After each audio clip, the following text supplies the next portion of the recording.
اما بعد فقد قال الله تبارك وتعالى كما ورد في سورة حاميم السجدة اعوذ بالله من الشيطان الرجيم بسم الله الرحمن الرحيم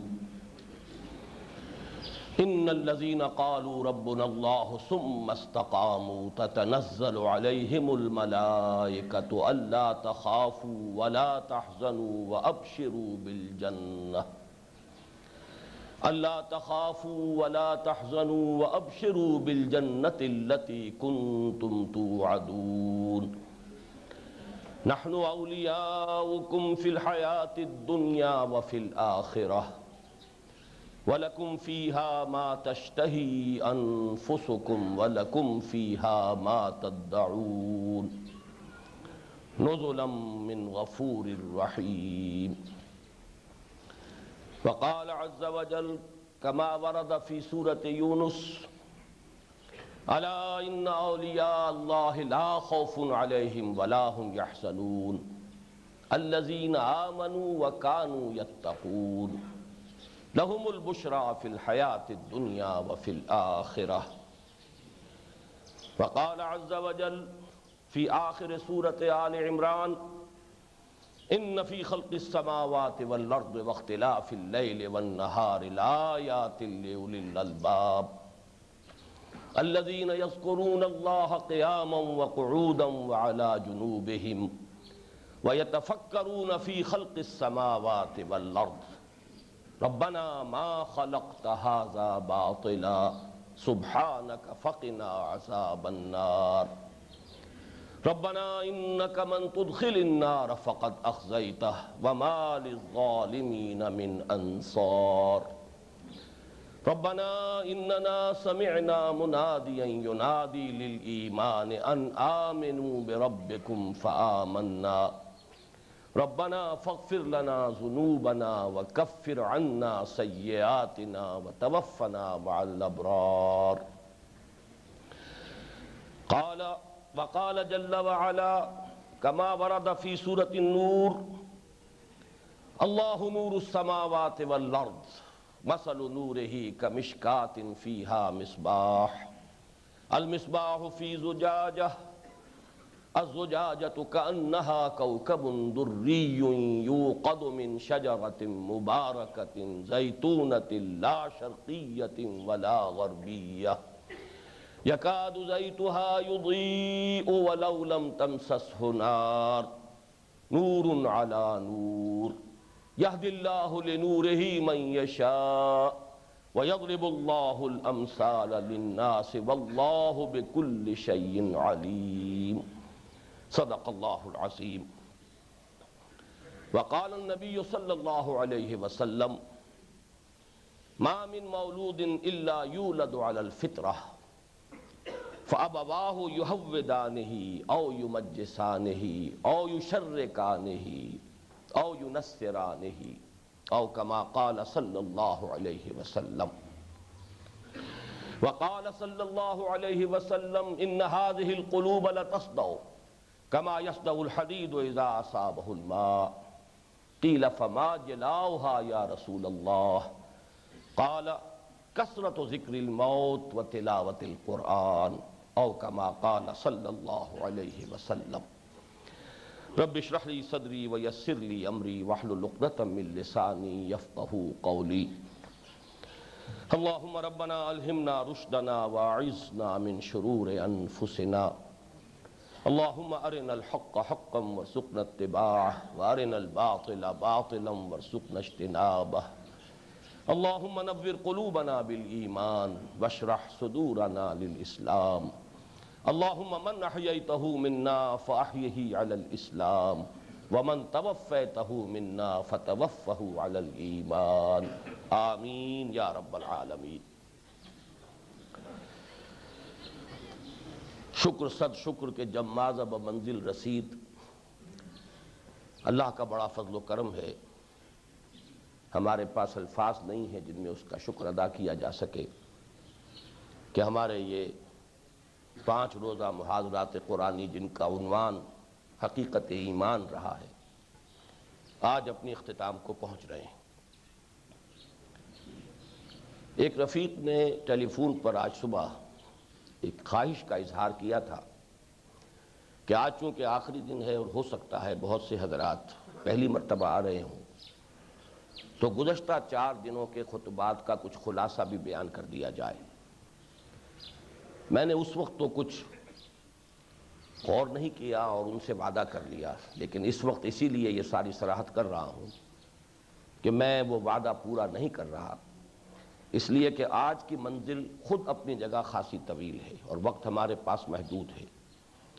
بہرحال جس ضرورت کا احساس انہیں ہوا ہے وہ ضرورت تو واقعی ہے، لیکن آج کے دور میں اس ضرورت کے پورے ہونے کی بڑی آسان صورتیں پیدا ہو چکی ہیں۔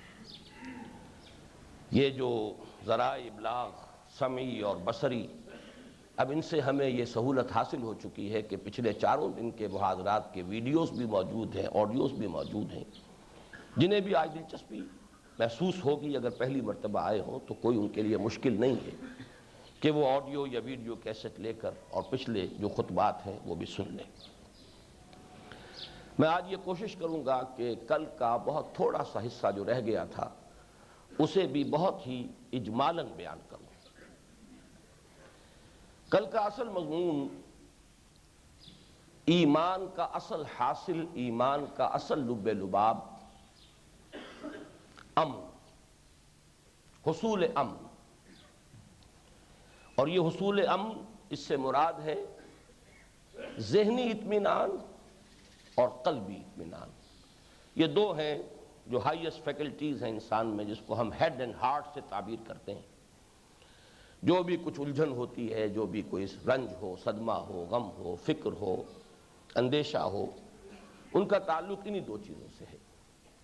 اور واقعہ یہ ہے کہ وہ لوگ بڑے خوش نصیب ہیں کہ جن کے یہ دونوں فیکلٹیز متحد ہوں اور سپلٹ پرسنالٹیز نہ ہو کہ دل کچھ کہہ رہا ہو اور دماغ کچھ اور کہہ رہا ہو، بلکہ یہ کہ دل و دماغ کے اتحاد کے ساتھ وہ جو بھی راستہ انہوں نے اختیار کیا ہو علی وجہ البصیرت، وہ اس پر گامزن ہو۔ ذہنی اطمینان کے سلسلے میں کل میں عرض کر چکا ہوں، آج صرف 2 جملے عرض کروں گا۔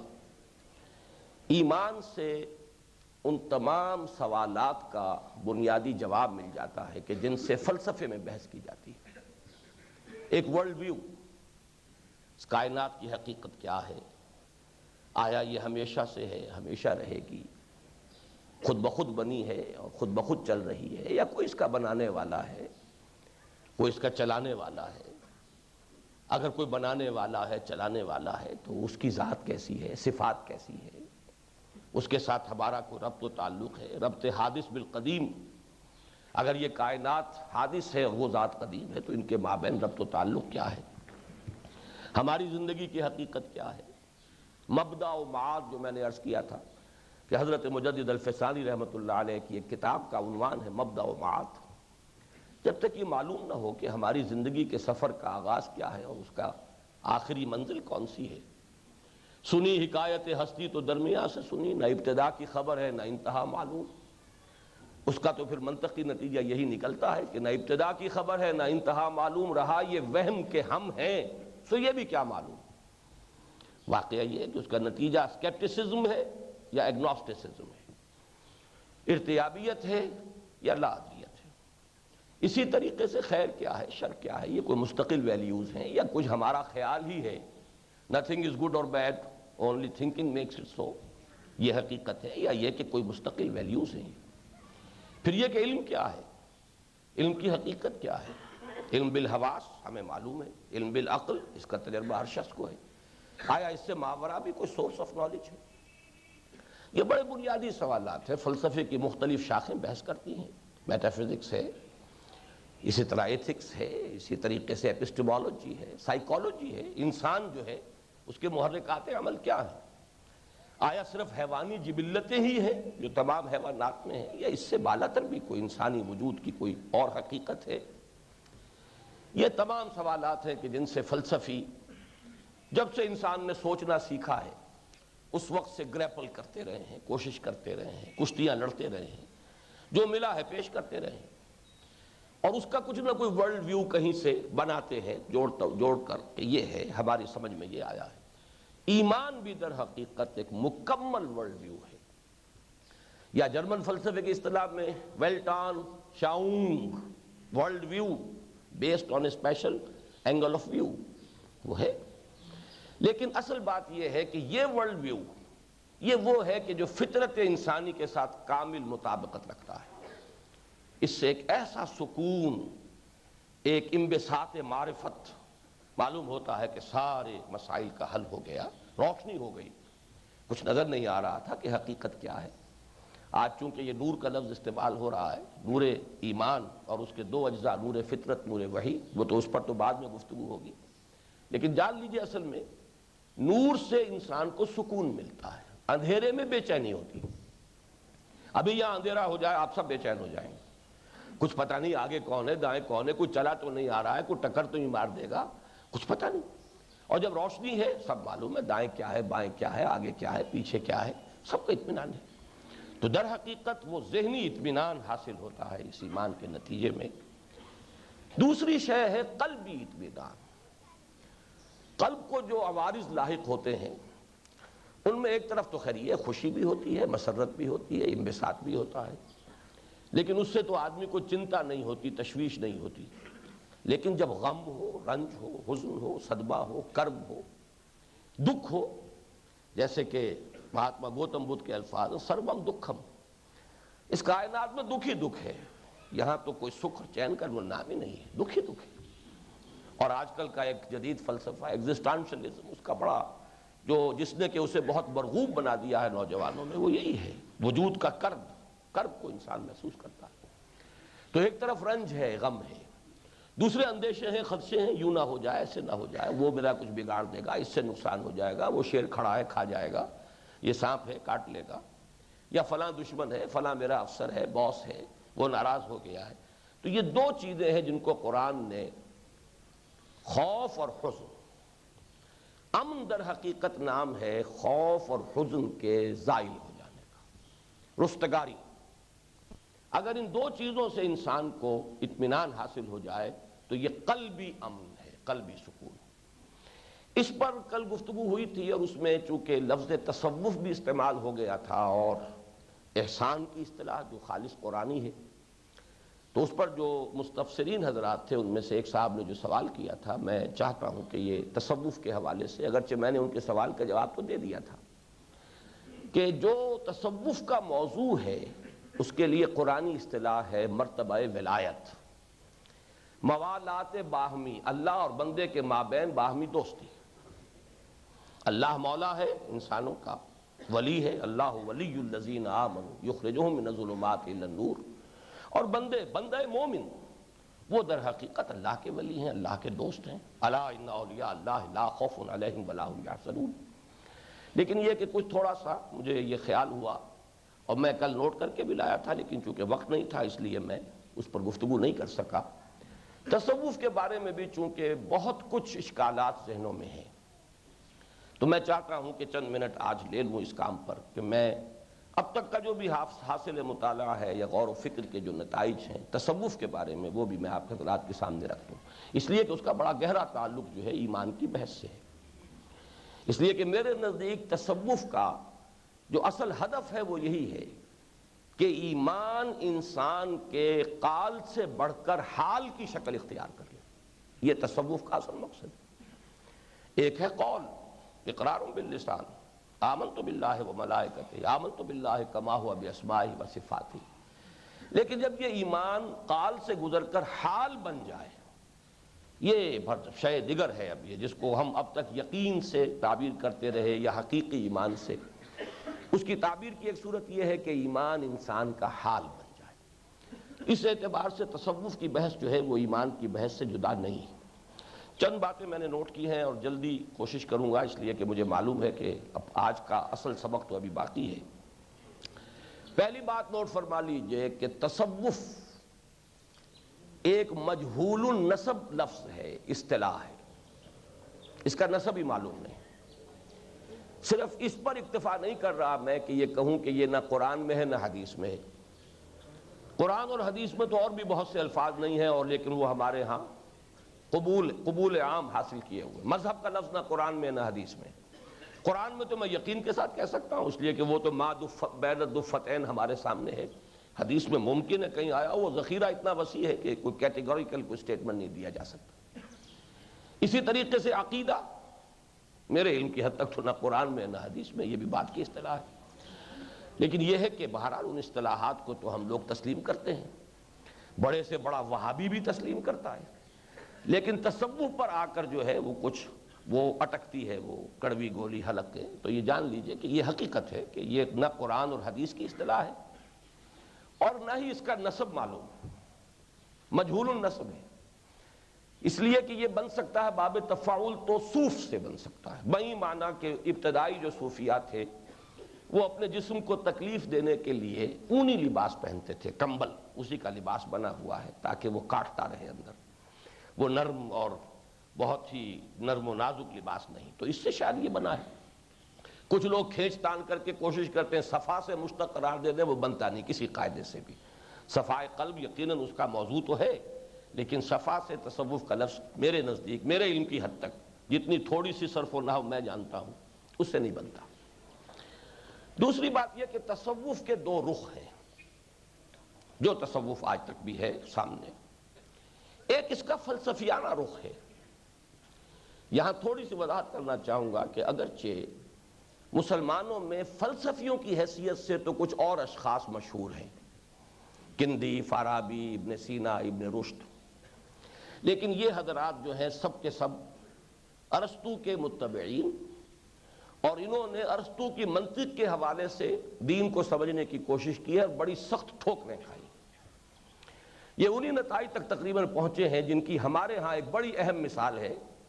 آج اگر آ گئے ہمارے ڈاکٹر ظفر اسحاق انصاری صاحب، تو جس جگہ وہ آج ہیں وہاں ہوتے تھے ڈاکٹر فضل الرحمان صاحب۔ ڈاکٹر فضل الرحمان صاحب کی کتاب اسلام بہت بدنام ہوئی پاکستان میں، اور اس پر اس کے خلاف 68 میں ایجیٹیشن چلا تھا، اور وہ ایجیٹیشن ہی در حقیقت ایوب خان کے زوال کا نقطۂ آغاز تھا، بلکہ نقطۂ آغاز تو وہ فروری میں جو عید الفطر کے چاند کا جھگڑا ہوا تھا وہ تھا، لیکن یہ کہ وہ پھر اپنے زینت کو پہنچا ہے وہ اینٹی فضل الرحمان جو ایک ایجیٹیشن ہوا۔ تو انہوں نے جو نبوت کا تصور پیش کیا اور وحی کا، وہی ہے کہ جو ان فلاسفہ کا تصور ہے، بلکہ ان کی ڈاکٹریٹ کا اصل میں تھیسس اسی موضوع پر تھا، کانسیپٹ آف پروفیسی ان اسلام، اور وہ ہمارے جو متکلمین ہیں یا اہل سنت ہیں ان کے نزدیک وہ تقریباً کفر کے درجے کو پہنچ جانے والی بات ہے، اسی لیے وہ اس قدر شدت کے ساتھ جو ہے ویجیٹیشن ہوا تھا۔ اصل میں مسلمانوں کے صحیح فلسفی صوفیاء ہیں۔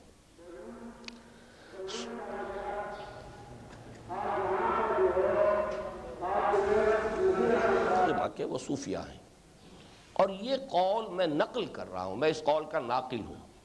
اس قول کے اصل قائل ہیں مولانا امین احسن اصلاحی، انہوں نے خود مجھ سے یہ الفاظ کہے، اگرچہ وہ تصوف کے بڑے دشمن ہیں، اور یہ الفاظ بھی وہ کہتے ہیں کہ تصوف کل کا کل ضلالت ہے۔ مجھے اختلاف ہے اس سے، اس میں یقیناً ضلالت بھی در آئی ہے، مختلف غلط نظریات بھی آ گئے ہیں، لیکن کل کا کل تصوف مجھے شدید اختلاف ہے ان سے کہ کل کا کل تصوف جو ہے وہ ضلالت ہے۔ البتہ انہوں نے مانا ایک دفعہ کہ اصل جو فلسفی ہیں اسلام کے وہ ہیں صوفیہ، اور سب سے مشکل جو فلسفہ ہے وہ فلسفہ وجود ہے۔ اس سے بحث تو صوفیہ نے کی ہے، وہ وحدت الوجود ہو یا وحدت الشہود ہو، میں اس کی طرف جو ہے اشارہ کر چکا ہوں، میں اس وقت اس سے زیادہ اس کے بارے میں گفتگو نہیں کروں گا۔ تو جہاں تک تو فلسفیانہ پہلو ہے تصوف کا، وہ تو بہت کم لوگ ہیں کہ جو اتنی اہلیت رکھتے ہوں کہ ان مسائل کو سمجھیں۔ یہ مشکل ترین مسئلہ ہے فلسفے کا، ماہیت وجود، لیکن یہ کہ جو تصوف کا عملی پہلو ہے وہ ہے جو زیادہ لوگوں کے علم میں ہے۔ یہ جو عملی پہلو ہے تصوف کا، اس کا مقصد تزکیہ نفس ہے۔ چونکہ تزکیہ نفس اس کا مقصد ہے، اب یہ بات میری ہے جو میں عرض کر رہا ہوں کہ میرے نزدیک تاریخ انسانی کے سب سے بڑے ماہرین نفسیات ہمارے صوفیاء ہیں۔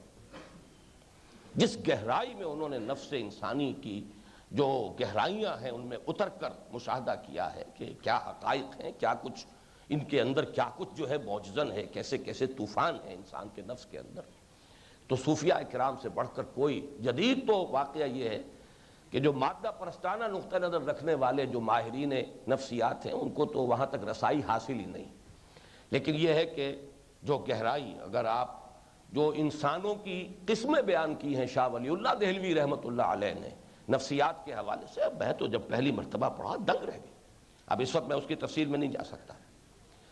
تصوف میں جو چیزیں زیر بحث آتی ہیں وہ سلوک ہے، وصول الی اللہ، تقرب الی اللہ کے لیے چلنا، آگے بڑھنا، اسی لیے اس میں مقامات کا تذکرہ ہوتا ہے۔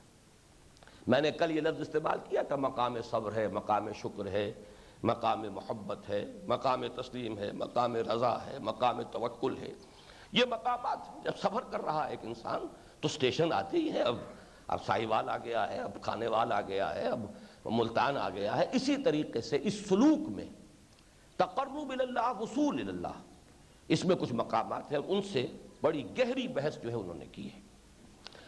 اور ہمارے صوفیہ کا کہنا یہ ہے کہ اصل میں فلسفیوں کی تو رسائی ہے ہی نہیں۔ میں خود ابھی اس کی میں نے تائید کر چکا ہوں کہ فلسفہ، کل میں نے الفاظ استعمال کیے تھے، فلسفہ محض جس میں سارا دار و مدار منطق پر ہو، اور منطق وہ ہے جو ہمارے حواس اور ہمارے مشاہدات سے جو معلومات حاصل ہوتی ہیں ان پر مبنی ہے۔ اس کا جو منطقی انتہا ہے، اس کی کلائمیکس، اس کا لاجیکل، اس کا جو ہے اینڈ، وہ ارتیابیت ہے اور یا لادریت۔ تو در حقیقت اگر کسی نے دلیلوں سے کچھ اللہ کو ماننا چاہا ہے تو علامہ اقبال نے اپنے پہلے خطبے میں کہہ دیا ہے، کانٹ کی پوری تصویب کرتے ہوئے اور تائید کرتے ہوئے، کہ کانٹ نے جو بات کہی تھی کریٹیک آف پیور ریزن میں، انہوں نے کہا تھا کہ آنٹولوجیکل، ٹیلیولوجیکل، کاسمولوجیکل جتنے آرگومنٹس دیے گئے ہیں وجود باری تعالیٰ کے اس بات کے لیے، سب جو ہے دلیل کو کاٹ دیتی ہے، وہ منطقی دلائل منطقی سے کٹ جاتے ہیں۔ لہذا مولانا روم کا شعر سنا رہا ہوں کہ پائے استدلالیاں چوبی بود، پائے چوبی سخت بے تمکی بود۔ یہ استدلال وغیرہ سے اور منطق سے اللہ تک آپ نہیں پہنچ سکتے، یہ کوئی اور چیزیں ہیں، کچھ اور کام کرنے پڑتے ہیں جس سے کہ انسان کو ایک یقین حاصل ہوتا ہے کہ دور بینا نے بارگاہ الست، جس پہ اینا برداند کے ہست، جس سے کہ یقین پیدا ہوتا ہے کہ ہاں ہے۔ یہ علامہ اقبال نے جس طریقے سے اس کا اس بات کیا وہ میں بعد عرض کروں گا۔ بہرحال تصوف کا حاصل ہے مرتبہ ولایت، راضیتم مرضیہ، رضی اللہ عنہم ورضوا عنہ، باہمی رضامندی، بندہ اللہ سے راضی، اللہ بندے سے راضی، بندہ اللہ کا دوست، اللہ بندے کا دوست۔ اور دوستی بھی کیسی کیسی ہے، تقرب النوافل کا تو وہ مقام آتا ہے کہ اللہ فرماتا ہے خود حدیث قدسی میں اپنے اس دوست کا ہاتھ بن جاتا ہوں جس سے وہ پکڑتا ہے، اور یہ حدیث تو سب مانتے ہیں، محدثین کے نزدیک مستند ہے۔ میں اس کا ہاتھ بن جاتا ہوں جس سے وہ پکڑتا ہے، میں اس کے پاؤں بن جاتا ہوں جس سے وہ چلتا ہے، میں اس کی آنکھیں بن جاتا ہوں جس سے وہ دیکھتا ہے، میں اس کے کان بن جاتا ہوں جس سے وہ سنتا ہے۔ اس حد تک کا قرب ہے۔ بہرحال دوسری بات جو ہے وہ تقرب بالفرائض کا، اس میں ایک قول مجھے ایک صاحب نے بتایا، میں نے تو خود نہیں پڑھی ہے، لیکن یہ کہ فصوص الحکم میں یا دوسری جو ان کی تصنیف ہے ابن عربی کی، ان کا قول سنایا کہ تقرب بالفرائض کے نتیجے میں بندہ اللہ کا ہاتھ بن جاتا ہے، اور تقرب بالنوافل کے نتیجے میں اللہ بندے کا ہاتھ بن جاتا ہے۔ بہرحال اس میں فرق و تفاوت تھوڑا ہے، لیکن یہ ہے کہ اس درجے قرب جو ہے حدیث سے صحیح سے ثابت ہے، یہ مرتبہ ولایت جو ہے۔ لیکن اس مرتبہ ولایت کا نتیجہ کیا نکلے گا؟ اب وہ اسلام ایمان کی منزلیں طے ہو کر بندہ احسان کے مرتبے پر فائز ہوگا، اس لیے کہ یہ ایمان ہی کی گہرائی تو ہے، در حقیقت یہ اسی کی انٹینسٹی، اس کی گہرائی، اس کی شدت، اس کی گہرائی ہی میں تو اضافہ ہے۔ ایمان انسان کا حال بن گیا، جب یہ کیفیت ہوگی تو بندے کی اطاعت، بندے کی عبادت، بندے کی فدویت، بندے کی فدائیت اللہ کے لیے، وہ آسمان کو چھوئے گی۔ اصلھا ثابت و فرعھا فی السماء، جس کی بہترین مثال میں کل دے چکا ہوں درخت کی، کہ درخت جتنا اوپر جاتا ہے جڑ اتنی ہی نیچے جاتی ہے، جتنا اونچا درخت ہوگا جڑ اتنی نیچی ہوگی۔ تو یہ ایمان کی گہرائی ہوگی تو درخت اوپر جائے گا، یوں سمجھئے کہ جو ایمان کے ثمرات ظاہری ہیں وہ درخت ہیں، اس کی شاخیں ہیں، اس کے پتے ہیں، اس کے پھول ہیں، اس کے پھل ہیں، برگ و بار ہیں، اور جڑ جو ہے وہ ہے ایمان کے ثمرات باطنی، اس کی جتنی گہرائی ہوگی اتنا ہی درخت اونچا جائے گا۔ اس اعتبار سے مرتبہ ولایت اور احسان میں کوئی تضاد نہیں ہے، لیکن یہ کہ یہ دو چیزیں علیحدہ ہیں، جڑ جڑ ہے، درخت درخت ہے۔ اس اعتبار سے میں نے کہا تھا کہ یہ دو چیزیں علیحدہ ہیں۔ ایمان کا حال بن جانا یہ مرتبہ ولایت ہے، اور پھر اس کا ظہور ہوگا اطاعت، جہاد فی سبیل اللہ، جان اور مال لگا دینا، فدویت، فدائیت، ہر وقت انسان حاضر، واپس نہیں پھیرا کوئی فرمان جنوں کا، تنہا نہیں لوٹی کبھی آواز جرس کی، خیریت جاں راحت تن صحت دامہ، سب بھول گئی مصلحتیں اہل ہوس کی۔ ایک بات اور اس میں عرض کر دوں، کل وہ بات رہ گئی تھی، ایمان کے جو مقامات جو میں نے سلوک کے کل بیان کیے، ان میں سے ایک تو ہو گیا تھا بیان، تسلیم و رضا، راضی برضائے رب۔ انسان یہ جان لے، اس لیے کہ جو بھی کچھ ہو رہا ہے اس میں چاہے کتنے ہی اسباب و علل ہیں مادی، لیکن اصل مسبب الاسباب اللہ ہے۔ جو کچھ ہو رہا ہے اس کا مطلب ہے باذن رب ہو رہا ہے، تو میرے رب کی طرف سے ہے۔ تو ہر چے ساقی ماریخت عین الطافست، کشتگان خنجر تسلیم را، ہر زماز غیب جانے دیگر است۔ پھر جو میرے رب کی طرف سے آئے اس پر کیا شکوہ، کیا شکایت، کیا رنج، کیا غم، یقیناً اسی میں میری خیر ہے۔ میں تو شارٹ سائٹڈ ہوں، میں نہیں جانتا کہ میرا خیر کس میں ہے۔ عسیٰ ان تکرہوا شیئا وہو خیر لکم وعسیٰ ان تحبوا شیئا وہو شر لکم واللہ یعلم وانتم لا تعلمون۔ تو معلوم یہ ہوا کہ راضی برضائے رب یہ در حقیقت ایک ہے تسلیم و رضا۔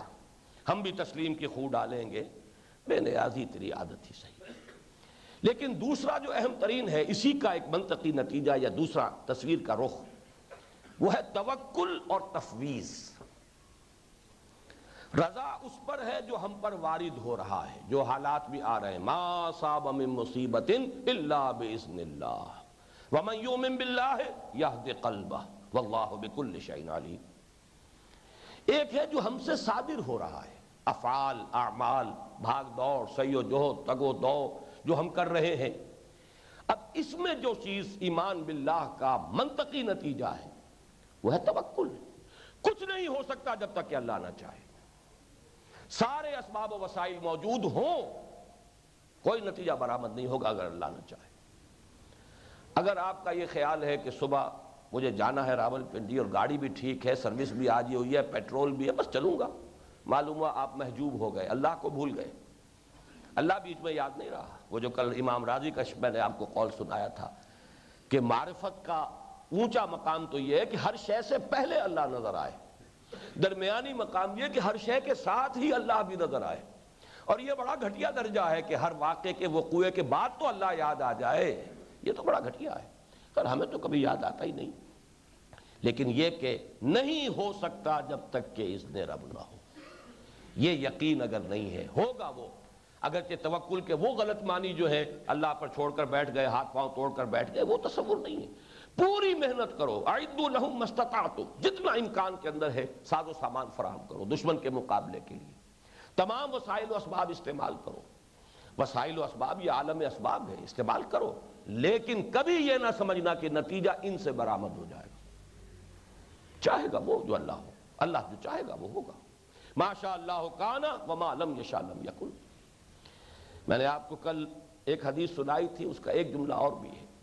اب دیکھیے ہوتا کیا ہے، آپ نے کسی کام کے لیے بڑی محنت کی، بڑی کوشش کی، کافی عرصے سے آپ تگ و دو کر رہے تھے، کوئی کام آپ کرنا چاہتے تھے نہیں ہو پائے، کوئی موقع تھا آپ کے ہاتھ سے نکل گیا، اب بیٹھے ہیں رنج اور غم اور صدمے میں، اتنی محنت کی، اتنی بھاگ دوڑ کی، اتنا پیسہ صرف کیا، سفارشیں بھی کروا لیں، اپنی عزت نفس کا دھیلا بھی کروا لیا، سب کچھ کروا لیا، پھر بھی نہیں ہو، صدمہ اور رنج کتنا ہوگا۔ اب اس حدیث کے الفاظ سنیے، فعلم، یہ وہی حدیث ہے جو کل میں نے آپ کو سنائی تھی عبداللہ ابن عباس رضی اللہ تعالی عنہما کے حوالے سے، کہ سواری پر پیچھے بیٹھے ہوئے حضرت عبداللہ ابن عباس، حضور آگے ہیں، تو حضور نے فرمایا یا غلامو انی اعلمک بکلمات، اے نوجوان میں تمہیں چند باتیں سکھانا چاہتا ہوں، غور سے سنو۔ ان میں وہ کل سنا چکا ہوں میں آپ کو کہ تمام انسان مل کر چاہیں کہ تمہیں کوئی گزن پہنچا سکیں، پہنچا نہیں سکتے مگر وہ جو اللہ نے لکھ دیا، اور تمام انسان مل کر تمہیں کوئی فائدہ پہنچانا چاہیں نہیں پہنچا سکتے دھیلے بھر کا فائدہ، الا یہ کہ اللہ نے لکھ دیا۔ جف القلم رفعت الاقلام وجفت الصحف، وہ تو چیز اب طے ہے اللہ کے علم قدیم کے اندر، اسی میں آتا ہے یہ فعلم انما اخطأک لم یکن لیصیبک وما اصابک لم یکن لیخطئک، ایک بات کو جان لو، جو چیز آئی ہے وہ تو آنی ہی تھی، ممکن ہی نہیں تھا کہ نہ آتی، اور جو چیز جانی تھی تمہارے ہاتھ سے چھوٹ جانی تھی وہ تو چھوٹنی ہی تھی، کچھ بھی کر لیتے، یوں ہوتا تو یوں ہو جاتا، یوں کر لیتا تو یوں ہو جاتا، بس فلاں شخص یہ کر دیتا تو یہ ہو جاتا، یہ نہ کرتا تو یوں نہ ہوتا۔ یہ تمہارے سب جو ہیں یہ پیچ و تاب، برون کشید ز پیچا کہ ہست و بود مرا، چوکدہا کے مقام رضا کشود مرا، اس پیچ و تاب سے نکالنے والی شے، فرسٹریشنز اور کانفلکٹ سے بچانے والی شے۔ سارے امراض جو ہیں اس وقت نفسیاتی، جنہیں ہم دماغی امراض کہہ دیتے ہیں، وہ سب فرسٹریشنز کا نتیجہ ہے، کانفلکٹس کا نتیجہ ہے، اور ان سب کا ازالہ ہے ایمان، اگر یقین ہو لا حول ولا قوت الا باللہ، ما شاء اللہ کان وما لم یشاء لم یکن۔ اسی میں ایک اور حدیث سنا رہا ہوں، ان کلمۃ لو تفتح عمل الشیطان، یہ لو کیا جو کلمہ ہے لفظ، اس سے تو شیطان کا عمل شروع ہو جاتا ہے، یوں کرتا تو یوں ہو جاتا، کیسے ہو جاتا؟ اللہ کا فیصلہ یہی تھا کہ یوں ہونا ہے، تمہاری یہ سوچ ہی در حقیقت ایمان کے منافی ہے۔ اب آپ اس کا اندازہ کیجئے کہ کس درجے میں یہ کیفیت جو ہے اگر انسان کے اوپر ایمان کے یہ حقائق منکشف ہوں، اور صرف منکشف نہ ہو، راسخ ہو گئے، راسخ بھی کا لفظ بھی کافی نہیں، اگر اس کا حال بن گئے ہوں تو کیسا غم اور کیسا خوف۔ خوف کس سے؟ وہ ہوگا جو اللہ چاہے گا، کسی کے ہاتھ میں میرا نہ برائی ہے نہ بھلائی ہے، نہ عزت کا ڈھیلا کرائے گا آدمی کسی کے سامنے خوشامد کر کے، ٹھیک ہے جلدی ضرورت کی حد تک ایک بات کہہ دیجئے، پھر اگر اللہ کو منظور ہوگا وہ بات وہ مان لے گا، نہیں مانے گا تو جائے، اس کا مطلب ہے اللہ کو منظور نہیں، جائے دفع ہو۔ یہ نہیں کہ لگے ہوئے اور خوش آمدیں کر رہے ہیں اور یہ ہے اور اپنی عزت نفس کا جو ہے وہ دھیلا کروا رہے ہیں، یہ نہیں ہوگا۔ تو یہ ہے در حقیقت اصل میں حاصل ان دونوں کا کیا ہے، اسے نوٹ کیجئے، ان دو کا مرتبہ، یہ دونوں کا نتیجہ جو ہے تفویض اور توکل ایک، تسلیم و رضا دو۔ تسلیم و رضا کو بریکٹ کر لیجئے اور تفویض اور توکل کو بریکٹ کر لیجئے، اور رضا بریکٹ کر لیجئے، یہ تقریباً ایک ہی شے ہے۔ توکل اور تفویض تھوڑا تھوڑا فرق تو بہرحال دو الفاظ ہیں تو کونوٹیشن میں کچھ نہ کچھ تو فرق ہوگا، لیکن تفویض جو ہے توکل سے اگلا مرحلہ ہے۔ وَأُفَوِّضُ أَمْرِي إِلَى اللَّهِ إِنَّ اللَّهَ بَصِيرٌ بِالْعِبَادِ، میں اپنا معاملہ اللہ کے حوالے کرتا ہوں، جو اس کا فیصلہ ہو میں اس پر راضی ہوں۔ یہ ایک ذہنی کیفیت ہے انسان کی، یا قلبی کیفیت کہیے۔ یہ تفویض جو ہے، ٹھیک ہے میں محنت کر رہا ہوں، کوشش کر رہا ہوں، جو بھی میری سمجھ میں آ رہا ہے اس کے مطابق اپنے فرائض ادا کر رہا ہوں، اس کے لیے بھاگ دوڑ کر رہا ہوں، یہ نہ ہو not to leave any stone unturned، جو بھی آپ کر سکتے ہوں وہ پتھر تو آپ کو الٹنا ہی الٹنا ہے، لیکن اس کے بعد توکل بھی اللہ پر، اللہ تتخذوا من دونی وکیلا، اور معاملہ اللہ کے سپردم بے تو ما خیشرا تو دانی حساب کم و بیشرا۔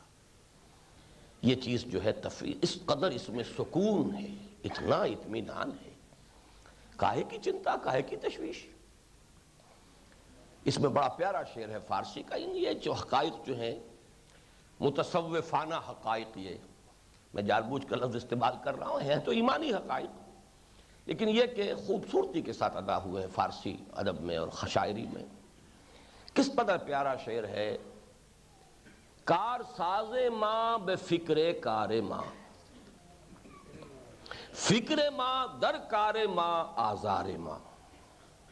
دیکھیں اس شعر کو آپ سمجھ نہیں سکیں گے جب تک وہ حدیث سامنے نہ ہو، من کان فی حاجت اخیہ کان اللہ فی حاجتہ، یہ تو حدیث ہے۔ جو مسلمان اپنے کسی مسلمان بھائی کے کام میں لگا ہوا ہے، اس کی کوئی ضرورت پوری کر رہا ہے، تکلیف رفع کر رہا ہے، کچھ اور جو بھی کر سکتا ہے کر رہا ہے، اللہ اس کے کام پورے کرنے میں لگ جاتا ہے۔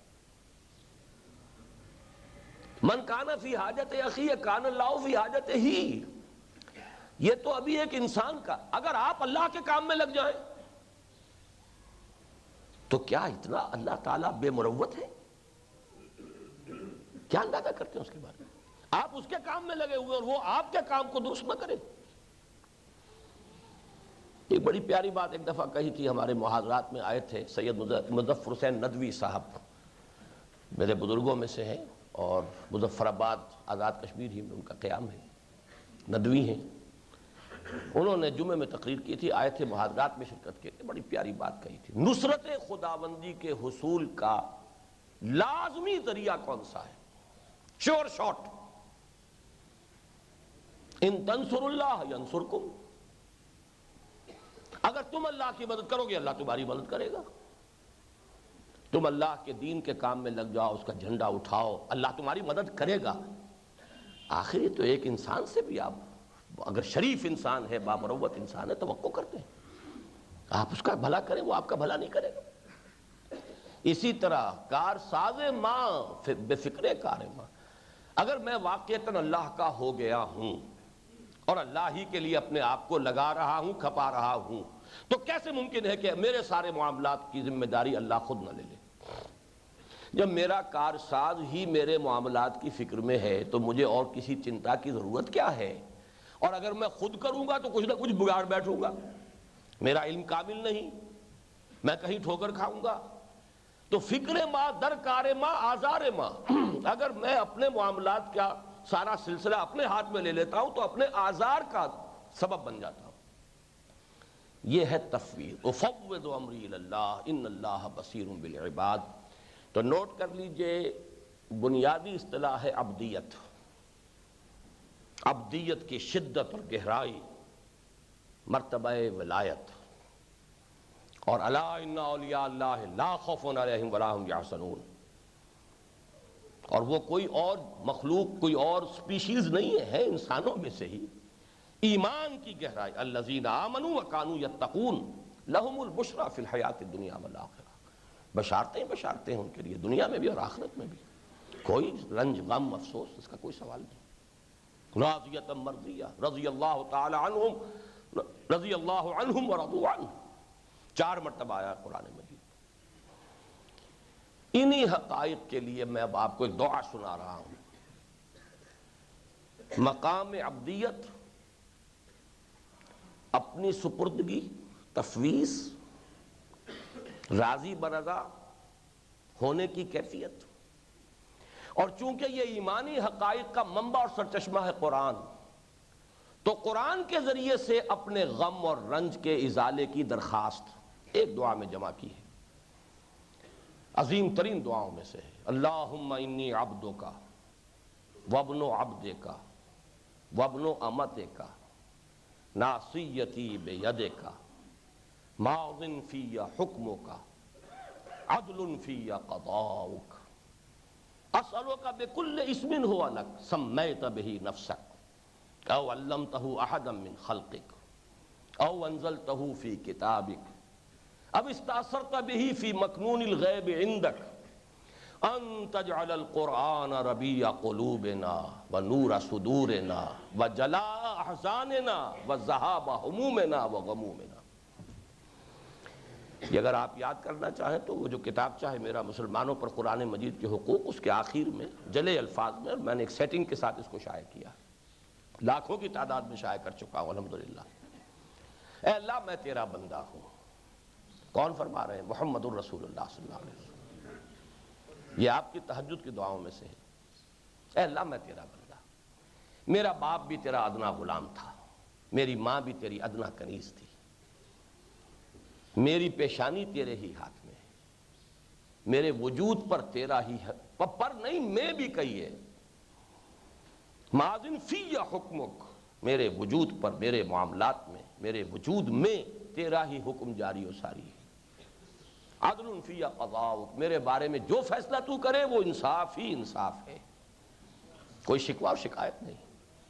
اسالو کا، تجھ سے ایک سوال کر رہا ہوں، بکل اسم ہو لک، تیرے ہر اس اسم مبارک کے واسطے سے جو تیرا ہے، سمیت بہ نفسک، جس سے تو نے اپنے آپ کو خود موسوم فرمایا، او علمتہ احدا من خلقک، یا تو نے اپنے مخلوق میں سے کسی کو اپنا وہ نام سکھایا، او انزلتہ فی کتابک، یا اسے اپنی کسی کتاب میں نازل فرمایا، اب استاثرت بہ فی مکنون الغیب عندک، کوئی ایسے نام بھی ہو سکتے ہیں پروردگار تیرے جو تو نے اپنے ہی پاس رکھے ہوئے ہوں غیب کے خزانے میں، کسی کو بتایا ہی نہ ہو۔ میں ان سب کا حوالہ دے رہا ہوں اور سب کے واسطے سے سوال کر رہا ہوں۔ سوال کیا ہے؟ ان تجعل القرآن ربیع قلبی، اس قرآن کو میرے دل کی بہار بنا دے، ونور صدری، میرے سینے کا نور بنا دے، وجلاء حزنی، میرے حزن کی جلا دور کرنے والی شے، وذہاب ہمومی وغمومی، میرے ہموم، تفکرات اور غموں کے ازالے کا ذریعہ بنا دے۔ عظمت قرآن پر اس سے اونچی کوئی بات اب نہیں ہو سکتی۔ محمد الرسول اللہ، قدر گوہر شاہ دانت یا بے دانت گوہری، محمد ہی جانتے ہیں صلی اللہ علیہ وسلم اصلاً کہ اس قرآن کی عظمت کیا ہے۔ یا اللہ جانتا، اللہ تو جانتا ہی ہے، اس کا کلام ہے۔ میں اس بحث کو اس وقت کنکلوڈ کر رہا ہوں ایک بات پر، یہ جو تسلیم و رضا کو بریکٹ کر لیجئے، پھر جمع توکل و تفویض، ان سب کا نتیجہ ایمان بالقدر ہے۔ حافظ صاحب نے شاید کل یا پرسوں فرمایا تھا کہ ایمانیات 5 ہیں، بہت بڑا مغالطہ ہے، جس طرح جہاد کا آپ نے مغالطہ رفع کیا، یہ بھی رفع کر لیجئے۔ ایمانیات میں ایک چھٹی چیز لازماً شامل ہے، اور وہ ہے ایمان بالقدر۔ چنانچہ جو حدیث بار بار جس کا حوالہ آیا ہے، حدیث جبرائیل، اس میں بڑے اہتمام کے ساتھ وَتُؤْمِنَ بِالْقَدْرِ خَيْرِهِ وَشَرِّهِ، اس لیے اس کو آپ اس کو اصل میں آج کل کا ہمارا ایک خاص ریشنلسٹک انداز فکر ہے، تو تقدیر کے بارے میں بات کرتے ہوئے آدمی کہتا ہے اس باب کو بندی رکھو تو اچھا ہے۔ ذرا ہے مشکل باب، کچھ معمہ ہے، لیکن یہ کہ آخر کوئی وجہ ہے کہ محمد الرسول اللہ صلی اللہ علیہ وسلم حدیث جبرائیل کے اندر وضاحت کے ساتھ کہہ رہے ہیں وَتُؤْمِنَ بِالْقَدْرِ خَيْرِهِ وَشَرِّهِ۔ پھر ہمارا ایمان مجمل نہیں، مفصل، آمنت باللہ وملائکتہ وکتبہ ورسلہ والیوم الآخر والقدر خیرہ وشرہ من اللہ تعالی والبعث بعد الموت۔ اور وہ حدیث جو میں نے آپ کو سنائی ہے حضرت انس رضی اللہ تعالیٰ عنہ سے، سنن ابی داؤد کی، کہ عن انس، حضرت انس رضی اللہ تعالیٰ عنہ سے سنن داؤد کی روایت، کہ 3 چیزیں ہیں، ثلاث من اصل الایمان، جن میں سے تیسری چیز آخری جو بیان کی، والایمان بالاقدار، تقدیر پر ایمان کا جزو لازم ہے معاملہ ذرا مشکل، اس لیے کہ جہاں لفظ تقدیر آیا اور ہمارے سامنے پری ڈیٹرمنزم آ جاتا ہے، جبریت، جب جبریت آ گئی تو پھر یہ حساب کتاب کا آئے گا، پھر یہ جزا و سزا کس بات کی؟ اگر کوئی نیکی کر رہا ہے مجبوراً اور کوئی بدی کر رہا ہے، بدکار جو ہے بدی کر رہا ہے مجبوراً، تو پھر کاہے کی سزا، کاہے کی جزا؟ تو معمہ تو ہے، ذرا مشکل ہے، لیکن جان لیجئے ہمارا جو تنظیم اسلامی کا تعارف کے نام سے کتابچہ چھپا ہے، اس میں میں نے قدر تفصیل سے اس مسئلے کو حل کیا ہے۔ اصل مسئلہ کیا ہے؟ در حقیقت ایمان بالقدر نتیجہ ہے اللہ تعالیٰ کی 2 صفات پر یقین کی پختگی اور گہرائی کا۔ نمبر 1، هو علی کل شیء قدیر، ہر شے پر اس کی قدرت غالب ہے۔ اس کے صرف یہی معنی نہیں ہے کہ وہ ہر کام کر سکتا ہے، یہ معنی بھی ہے، لیکن اس کے معنی یہ بھی ہیں کہ وہ سب کا احاطہ کیے ہوئے، کوئی کچھ نہیں کر سکتا جب تک کہ اس کا اذن نہ ہو۔ یہ جو احاطہ قدرت ہے، اس پہ میں نے کچھ آیات نوٹ کی ہیں، جلدی پڑھ کر سنا رہا ہوں۔ الا انہ بکل شیء محیط، اللہ ہر شے کا احاطہ کیے ہوئے۔ وکان اللہ بکل شیء محیطا، اللہ ہر شے کا احاطہ کیے ہوئے۔ وان اللہ قد احاط بکل شیء علما، اللہ تعالیٰ نے ہر شے کا احاطہ کیا ہوا علم کے اعتبار سے. ان اللہ بما یعملون محیط، علم ہی علم نہیں، جو کچھ یہ کر رہے ہیں اس کا بھی احاطہ اللہ نے کیا ہوا. اللہ کے دائرہ قدرت سے باہر نہیں جا سکتے. وَكَانَ اللَّهُ بِمَا يَعْمَلُونَ مُحِيطًا، یہ تمام آیات قرآن مجید کی ہیں. تو احاطہ قدرت، احاطہ علم، اور احاطہ علم ہے اصل میں جس سے بات سمجھ لیں گے تو تقدیر کا عقدہ حل ہو جاتا ہے. پری نالج، پری ڈیٹرمینیشن کو مستلزم نہیں ہے. آپ کو کسی شے کا علم پہلے ہو گیا، اس کے یہ معنی نہیں ہے کہ اگر وہ شے ہو رہی ہے تو آپ کے جبر کی وجہ سے ہو رہی ہے. ان دو کو سپلٹ کر لیجیے. Pre knowledge is something else, pre determination is something else. سادہ ترین مثال ہے کہ آپ کسی بچے کے بارے میں اندازہ کرتے ہیں، آپ نے کھلونا ایک طرف رکھ دیا کہ لا محالہ یہ بچہ ادھر متوجہ ہوگا، اور آپ کا اندازہ صحیح ثابت ہو گیا. لیکن کیا آپ کے جبر کے تحت بچے نے ادھر توجہ کی؟ حقیقت صرف اتنی ہے، you could guess it، آپ اندازہ کر سکتے تھے بس. اور ہمارا اندازہ صحیح بھی ہو سکتا، غلط بھی ہو سکتا. اللہ کا علم غلط نہیں ہو سکتا. اللہ کا پری نالج، کون کس وقت کیا کرے گا، یہ ہے اللہ کا پری نالج، یہ علم ہے. لیکن لازمی نتیجہ پری ڈیٹرمینیشن نہیں ہے. اللہ نے آزادی دی ہوئی ہے، اختیار دیا ہوا ہے. انسان اپنی آزادی سے، اختیار سے وہ فیل کر رہا ہے. اٹس ہز چوائس، اما کافرم و اما شاکرم و اما کفورا. چاہے شکر گزار ہو، چاہے وہ کفر کی روش اختیار کرے. فمن شاء فلیؤمن ومن شاء فلیکفر، جو چاہے ایمان لائے، جو چاہے کفر کرے. یہ اختیار ہے. البتہ معلوم ہے اللہ کو، اللہ کا علم غلط نہیں ہو سکتا، ہوگا وہی جو اس کے علم میں ہے. لیکن اس کو اگر آپ پری نالج کو پری ڈیٹرمینیشن سے علیحدہ کر دیں تو مسئلہ حل ہے بالکل. لیکن یہ جان لیجئے کہ بہرحال یہ ایمان کے اجزاء لازم میں سے ہے، اور کسی بھی جدید فکر یا رجحان کے تحت اس کی طرف سے آنکھیں بند کرنے کی کوشش نہ کیجئے. جو کچھ بھی احادیث نبوی میں آیا ہے، اگرچہ اس انداز میں ان الفاظ میں قرآن مجید میں یہ بات نہیں ملے گی، لیکن اللہ کی قدرت محیط، اللہ کا علم محیط. اللہ عالم ما کان و ما یکون، جو ہوگا وہ اس کے علم میں ہے. لہذا جو کچھ میں کل کروں گا وہ جانتا ہے. لیکن اس کا مطلب یہ نہیں ہے کہ جو کچھ میں کل کروں گا اس کے جبر کی وجہ سے کروں گا. جو کچھ کروں گا وہ میرا اپنا چوائس ہوگا، بٹ ہی نوز اٹ. تو پری نالج اور پری ڈیٹرمینیشن، ان دونوں کو علیحدہ کر دیں تو مسئلہ حل ہو جائے گا. گڑبڑ ساری وہاں ہوتی ہے جہاں ان کو گرا دے دی جاتی ہے آپس میں. بس یہ تو تھا کل کے بارے میں جو بھی کچھ تھا. اب آگے آئیے آج کا جو ہمارا موضوع ہے.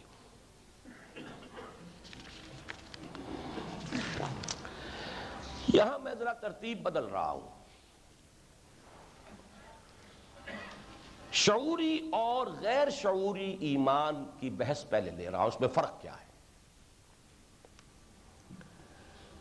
شعوری ایمان سے میری مراد، چونکہ یہ اصطلاح میں وضع کر رہا ہوں، میں نے بہت سی جسارتیں کی ہیں، جرأتیں کی ہیں، آپ لوگ معاف فرمائیں گے. بہرحال بات کو سمجھانے کے لیے جو اصطلاح مجھے سمجھ میں آتی ہے کہ زیادہ صحیح ہے، ابلاغ اس سے ہوتا ہے، وہ میں استعمال کر رہا ہوں. شعوری نفاق، غیر شعوری نفاق میں نے کل عرض کیا.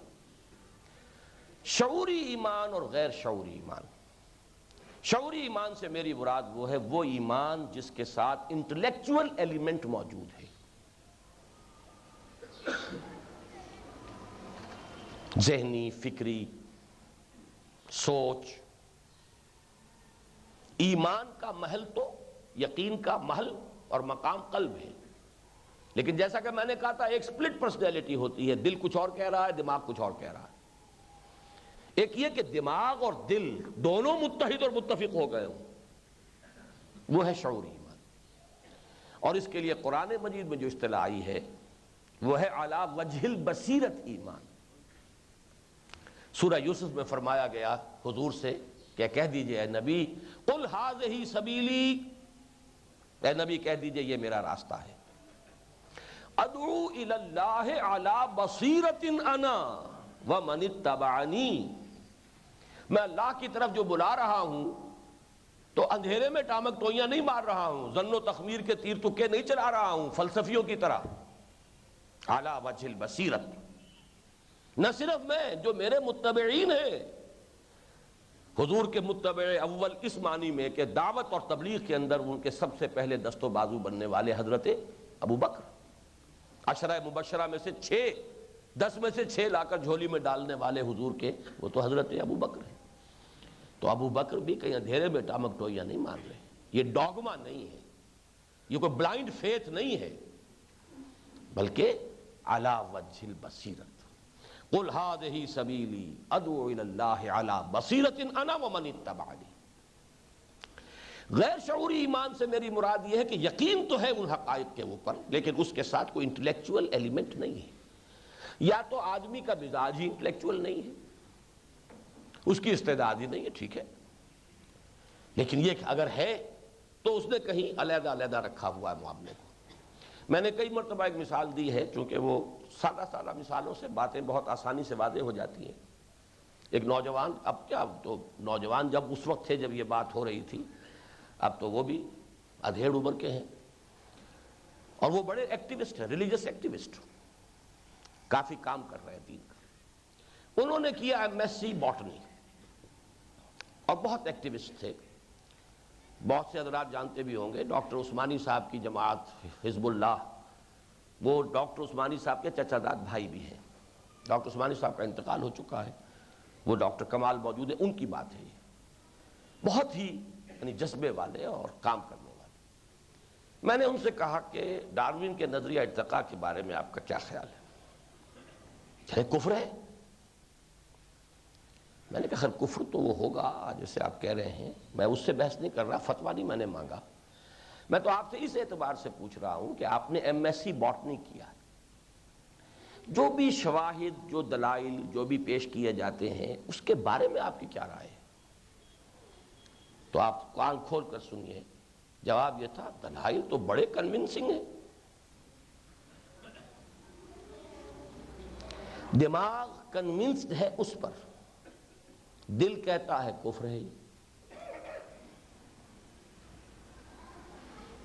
جو میرے نزدیک ہے اس وقت انٹلیکچول جسے ایمان میں کہتا ہوں، وہ یہ کہ دل اور دماغ دونوں مطمئن ہوں، یہ ہے اصل میں مطلوب۔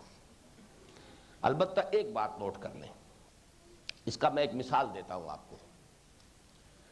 ایک شخص کو شدید پیاس لگی ہو، فرض کیجئے، میں فرض کر رہے ہیں، مثال میں تو فرض کر سکتے ہیں، اس نے نہ کبھی پانی پیا نہ اسے پانی کا پتہ، لیکن اس کی جان پر جو بیت رہی ہے وہ تو اسے معلوم ہے نا۔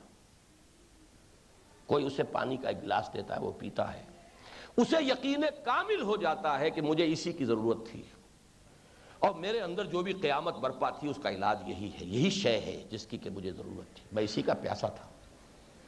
باقی اسے کچھ پتہ نہیں یہ پانی نے کیا کیا میرے اندر جا کر، ڈاکٹر صاحب کی گردن ہل رہی ہے، ڈی ہائیڈریشن ہو تو کیا ہوتا ہے، اس سے کیا فزیولوجی میں فساد آتا ہے، کیا اس سے کس کس عضو کے اوپر کیا کیا قیامت بیتتی ہے پانی کی کمی سے، اسے کیا پتا غریب کو، بٹ ہی نوز اٹ کہ پیاس کا علاج پانی ہے۔ جو میری ایک ضرورت ہے اس ضرورت کو بتمام و کمال پورا کرنے والی شے 100% وہ یہ پانی ہے۔ یہ ہے یقین بغیر انٹلیکچول ایلیمنٹ کے، اور ڈاکٹر صاحب کو وہ انٹلیکچول ایلیمنٹ حاصل ہے، فزیولوجی میں کیا گڑبڑ ہوتی ہے جسم میں، اعضاء میں کیا ہوتا ہے، ڈی ہائیڈریشن سے کیا کیا خطرات آتے ہیں، اور پانی جو ہے جا کر کیا کرتا ہے، یہ ہے علی وجہ البصیرت۔ تو اس سادہ سی مثال سے سمجھ لیجئے۔ البتہ اس کے ساتھ دوسرا مقدمہ، یہ میرا مقدمہ اولا ہے جس کے 3 اجزاء ہیں۔ مقدمہ اولا کا دوسرا جز یہ ہے انسان کے کردار پر اثر انداز ہونے کے لیے اور اخروی درجے کے تعیین میں انٹلیکچول اور نان انٹلیکچول دونوں ایمان بالکل برابر ہے۔ یقین ہے ہو گیا تو آپ کے کردار پر تو اثر ہو جائے گا، چاہے آپ اس کی لم جانتے ہیں نہیں جانتے، فلسفہ جانتے ہیں نہیں جانتے، وہ منطق آپ کو آتی ہے نہیں آتی، اس کے لیے کچھ نہیں، یقین ہے بس ٹھیک ہے، اور کیا چاہیے۔ اموت علی عقیدت امی، بڑے بڑے منطقیوں کو کہنا پڑا کہ میں اپنی ماں کے عقیدے پر جان دے رہا ہوں، میری ساری قیل و قال دھری رہ گئی ہے، شیطان نے آ کر وہ پیچ ڈالے ہیں کہ ساری دلیلیں توڑ دی اس نے۔ غالباً امام راضی کا ہے یہ جملہ، اموت علی عقیدت عجائز نیشاپور، نیشا پور کی بوڑھی عورتوں کے عقیدے پر جان دے رہا ہوں میں. تو یقین چاہے وہ انٹلیکچوئل ہو چاہے نہ ہو، انسان کے کردار پر اگر یقین ہے تو اثر انداز ہو جائے گا. نمبر 2، اللہ کے ہاں عامی ہوں اور فاضل ہوں اور کوئی بڑا فلسفی ہو، کوئی حکیم ہو، وہاں تو خلوص و اخلاص، اور جو کچھ کر سکتا تھا وہ کر کے آ گیا یا نہیں، نتیجہ کوئی نکلا یا نہیں نکلا اس سے کوئی بحث نہیں. وہاں تو درجے جو متعین ہوں گے وہ اس سے ہوں گے. لہذا دونوں باتیں نوٹ کر لیجئے، چونکہ کہیں ایسا نہ ہو کہ آپ یہ سمجھے کہ میں نان انٹلیکچوئل یا غیر شعوری ایمان کی توہین کر رہا ہوں. میرے نزدیک اس اعتبار سے اخروی نتائج اور دنیا میں انسان کے عمل پر اثر انداز ہونے کے اعتبار سے دونوں ایمان بالکل یکساں ہیں، بالکل مساوی. اب اگلی بات، یقین صرف تجربے سے پیدا ہوتا ہے. اصل یقین صرف تجربے سے پیدا ہوتا ہے. یور اون ایکسپیرینس یقین کو جنم دے گا. اگر آپ کا اپنا تجربہ نہیں ہے، شنید ہے، آپ گمان غالب کہہ سکتے ہیں زیادہ سے زیادہ. اس کی بھی سادہ سی مثال ہے. فرض کیجئے کسی شخص نے چینی چکھی ہی نہیں، سب کہہ رہے ہیں چینی میٹھی ہوتی ہے، چینی میٹھی ہوتی ہے، چینی میٹھی ہوتی ہے، چینی میٹھی ہوتی ہے. وہ کہے گا ہاں بھائی ہوگی میٹھی، جب یہ سب کہہ رہے ہیں، لیکن ہوگی سے آگے نہیں جا سکتا. یہ کیوں کاہے کو جھوٹ بولیں گے، کاہے کو مجھے دھوکہ دیں گے، کیا ضرورت پڑی ہے انہیں، اتنے لوگ ہیں، سچے لوگ ہیں، مجھے تجربہ ہوا ہے. یہ سارے دلائل جمع کر لیں آپ، لیکن حاصل ہوگا یقیناً میٹھی ہوگی. لیکن جب وہ چکھ لیتا ہے، اب کہتا میٹھی ہے. یہ ویسے یہ بھی کہہ سکتے ہیں مردی و نامردی قدم فاصلہ دارت، لیکن صحیح بات یہ ہوگی کہ ز عشق تاب صبوری ہزار فرسنگست، یہ ہوگی اور ہے میں 1000 میل کا فاصلہ ہے. وہ جو میں نے ابھی شعر سنایا تھا آپ کو، دور بینان بارگاہ الست جز ازی پین بردہ اند کے ہست ہے. یہ جو یقین ہے یہ ہے اصل جان ایمان کی، اور یہ تجربے سے پیدا ہوتا ہے. تیسرا مقدمہ، اور اس میں علامہ اقبال کے حوالے سے بات کر رہا ہوں. ریکنسٹرکشن میں انہوں نے بڑی خوبصورت بحث کی ہے. تجربے کو وہ بھی مانتے ہیں تجربہ ہی ہے یقین کی بنیاد، لیکن تجربے کی 2 قسمیں قرار دی ہیں. ایک خارجی اور ظاہری تجربہ ہے، ایک باطنی اور داخلی تجربہ ہے. External experience, internal experience. آپ نے میٹھی چینی چکھی، میٹھی ہے، کیسے ہوا؟ یہ ٹیسٹ برڈز تھے یہاں پر آپ کے، ہمیں معلوم ہے، صلاحیت تھی، اس میں مٹھاس تھی، آپ میں مٹھاس کو چکھنے کی صلاحیت تھی، یقین وجود میں آ گیا. آپ نے کسی چیز کو ٹچ کیا، گرم ہے، تجربہ ہے آپ کا، آپ نے خود اس کو چھو کر دیکھا ہے کہ گرم ہے، ٹھنڈی ہے، گرم ہے، میٹھی ہے، کڑوی ہے. یہ ہے کس لیے کہ آپ کا تجربہ ہے. ایک باطنی تجربہ یہ ہے کہ دیکھنا تقریر کی لذت کے جو اس نے کہا، میں نے یہ جانا کہ گویا یہی میرے دل میں ہے. غالب کا شعر سنا اور جھوم گئے. کیوں جھوم گئے بھائی؟ کوئی شے اندر ہے، اندر کے کسی اندرونی تار کو چھیڑا ہے اس نے، کوئی سمپیتھیٹک وائبریشن ہوئی ہے اندر آپ کے. بہت پیارا شعر ہے ماہر القادری صاحب کا، مجھے یاد آ گیا، اللہ تعالیٰ ان کی مغفرت فرمائے. ایسے کچھ تار بھی ہیں ساز حقیقت میں نہاں، چھو سکے گا نہ جنہیں زخم و مضراب حواس. حواس نہیں چھو سکتے، کچھ ایسے تار بھی ہیں، ان تاروں کو کوئی شے چھیڑتی ہے آ کر. something within us responds to it. کوئی شے ہے جو حواس ظاہری سے اور جو تعقل کا پروسیس ہے اس سے علیحدہ ہے. کوئی شے کبھی آپ وجدان کہتے ہیں، کبھی انٹیوشن کہتے ہیں، کبھی ای ایس پی کہتے ہیں، ایکسٹرا سینسری پرسیپشن کہتے ہیں، جو چاہے نام دے لیں اسے، لیکن something beyond these senses. تجربہ یہ خارجی نہیں ہے، یہ باطنی تجربہ ہے. دیکھنا تقریر کی لذت کے جو اس نے کہا، میں نے یہ جانا کہ گویا یہی میرے دل میں ہے. چوتھی بات اور نوٹ کیجئے، میں نے جو کہا تھا اس کے بعد اصل میں نمبر 2 پہ لانا چاہیے تھا اسے، آپ اپنے ہاتھ پر نمبر بدل لیں. میں نے کہا تھا کہ غیر شعوری اور شعوری ایمان کردار پر اثر انداز ہونے اور آخرت کے نتائج اور اجر و ثواب کے اعتبار سے برابر ہیں. اس میں لیکن ایڈ کیجئے ایک نمبر 2 پر. لیکن ذہین لوگوں کی ایک تو مجبوری ہے کہ ان کے سامنے ایمان علی وجہ البصیرت والا ایمان پیش کیا جائے تو وہ قبول کر سکیں گے. ذہین لوگوں کی مجبوری، اور دور حاضر میں یہ ضروری ہے. یہ دو الفاظ ذرا، ضروری اور مجبوری، ویسے یہ دونوں قریب قریب ہیں الفاظ.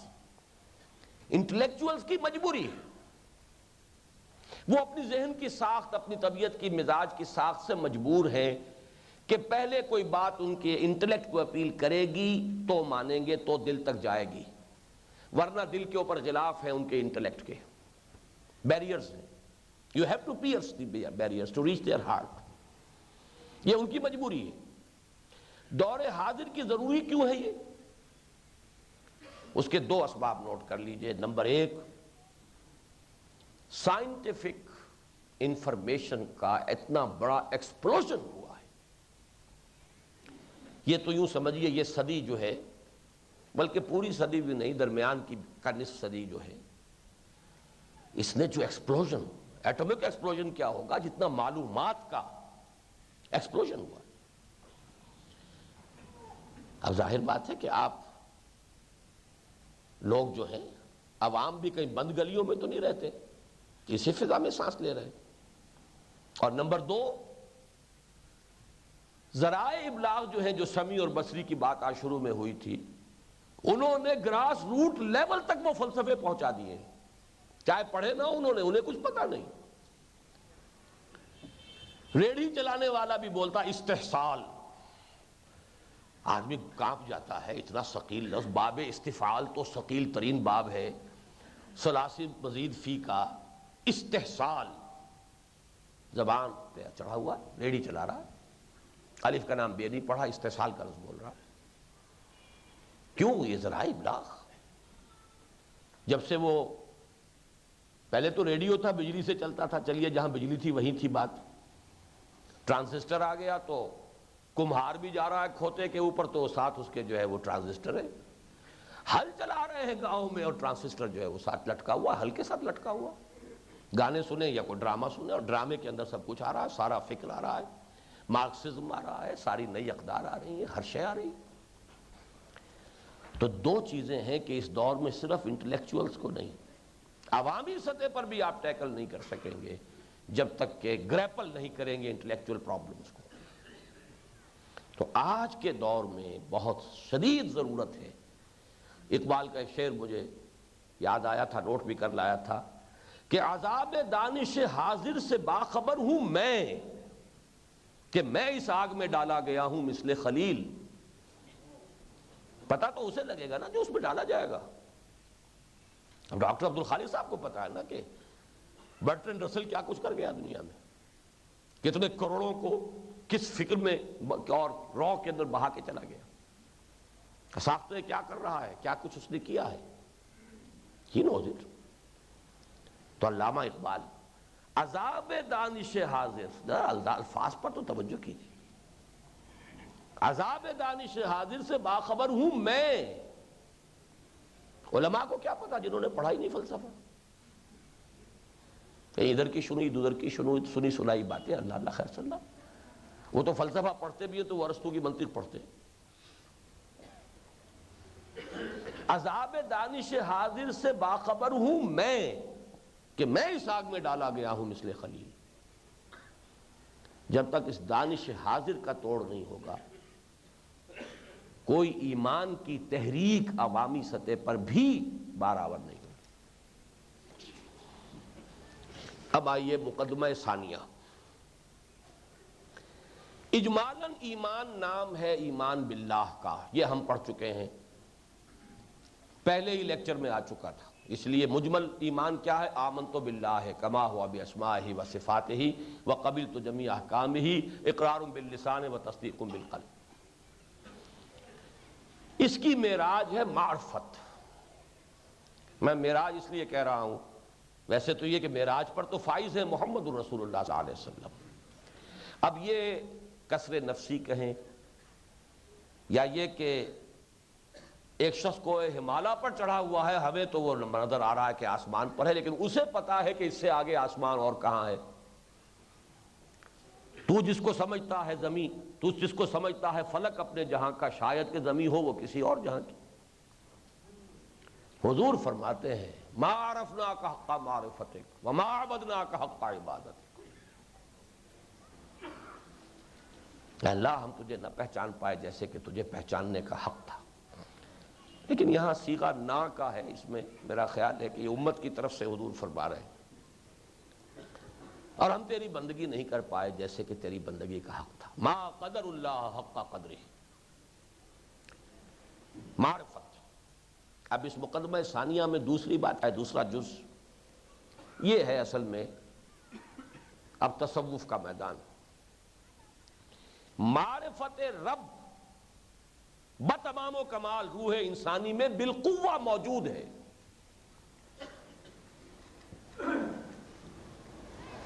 جس شے کا نام روح ہے، جس کا مسکن یہ قلب ہے، وہ روح، اس میں معرفت رب بتمام و کمال موجود ہے۔ اس کا تعلق ذات باری تعالیٰ کے ساتھ ہے۔ یہ تو میں نے وہ شعر آپ کو سنایا تھا، اتصال بے تکیف بے قیاس ہست رب الناس را با جان ناس۔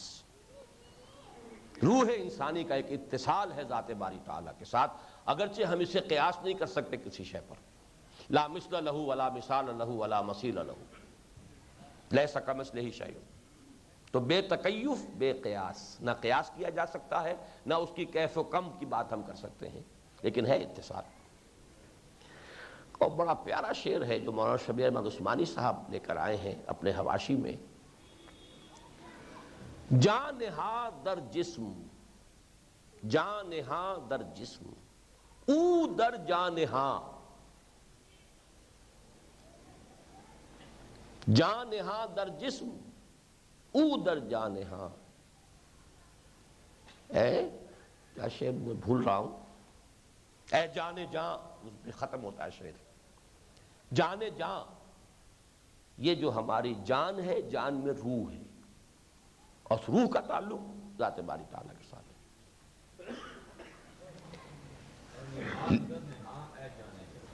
اے نہاں اندر نہاں اے جان جاں، شکریہ۔ جان نہاں در جسم او در جان نہاں، اے نہاں اندر نہاں، جان بھی تو نہاں ہے، کس نے دیکھی جان؟ کس بلا کا نام ہے؟ کتنے سیر وزن ہے اس کا؟ 2 من کی لاش ہے، جان کتنی ہے؟ کتنے آؤنس ہے؟ روسیوں نے تولی ہے۔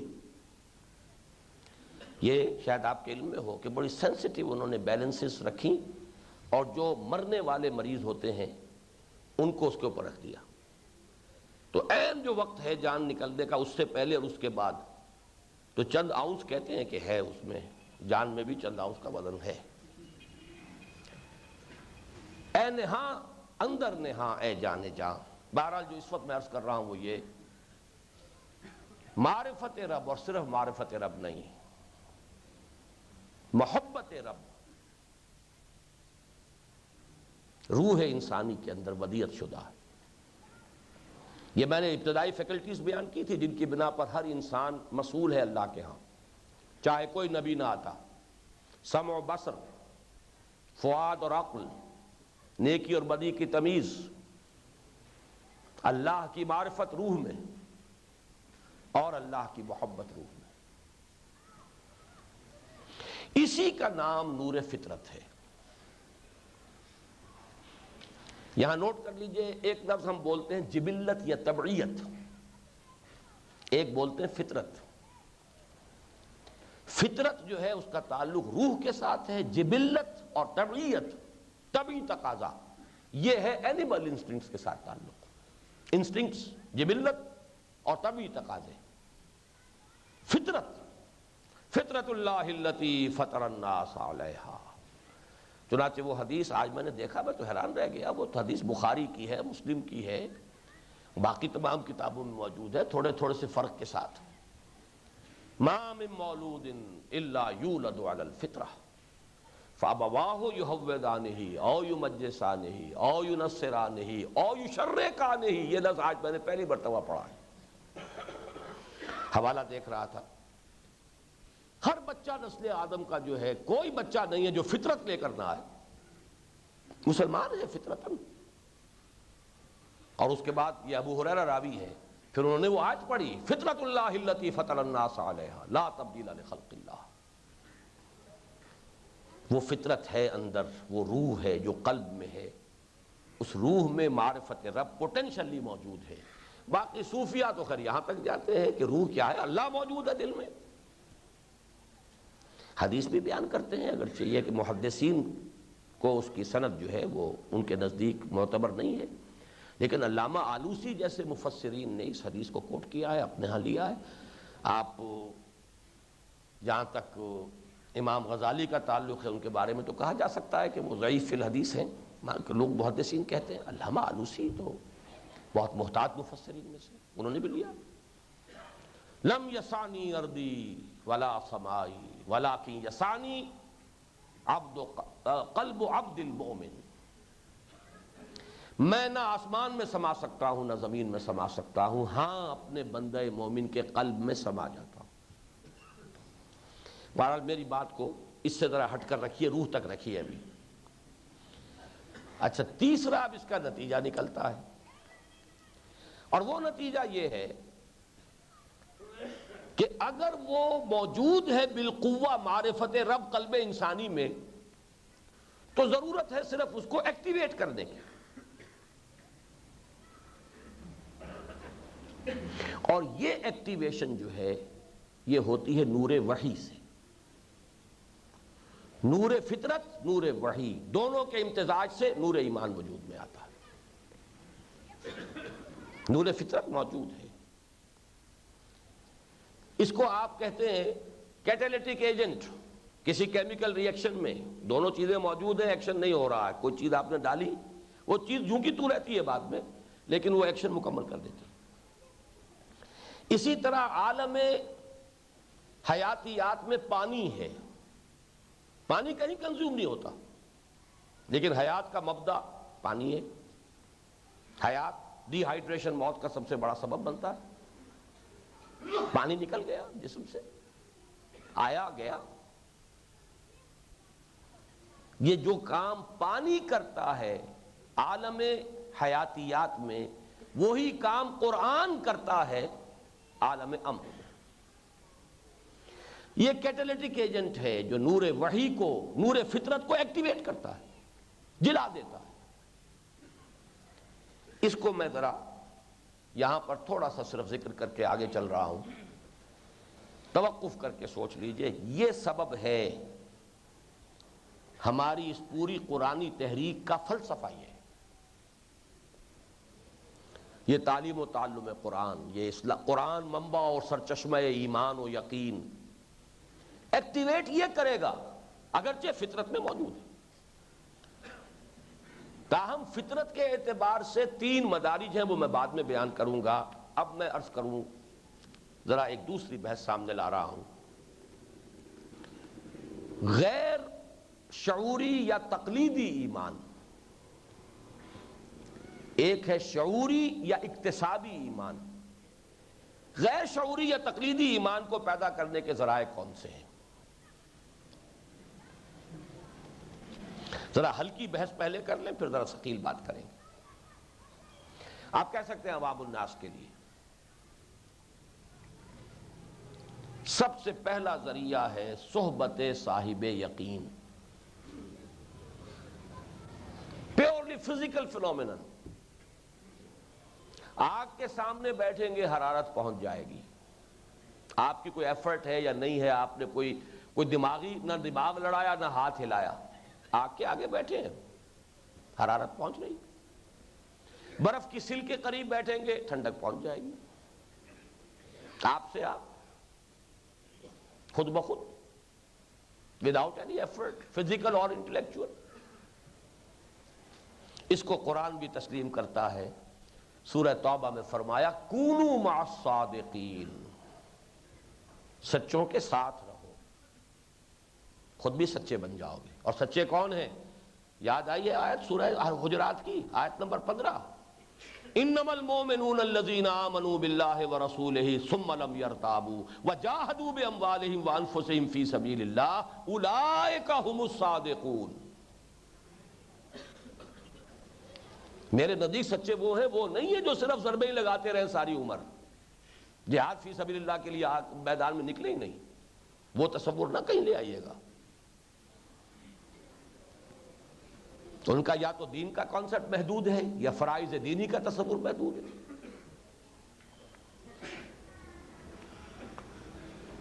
تو اقبال جو کہتا ہے کہ نکل کر خانقاہوں سے ادا کر رسم شبیری، کہ رسم خانقاہی ہے فقط اندوہ دلگیری۔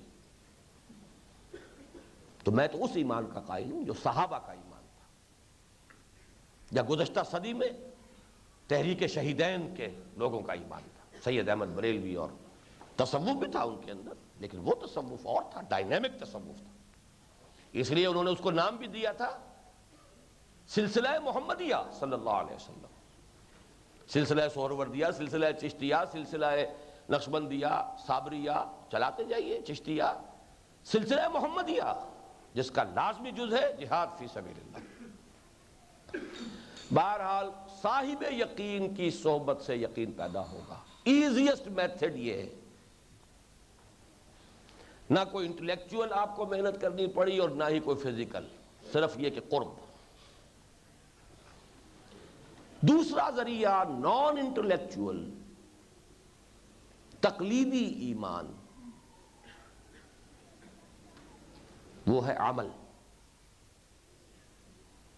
یہاں وہ عقدہ حل ہو جائے گا جو سورہ حجرات کی آیت نمبر 14 میں تھا، 0 پوائنٹ۔ ایک شخص ایمان لایا آج، اس لیے لایا کہ پورا قبیلہ ایمان لا رہا، چلو میں بھی چلتا ہوں۔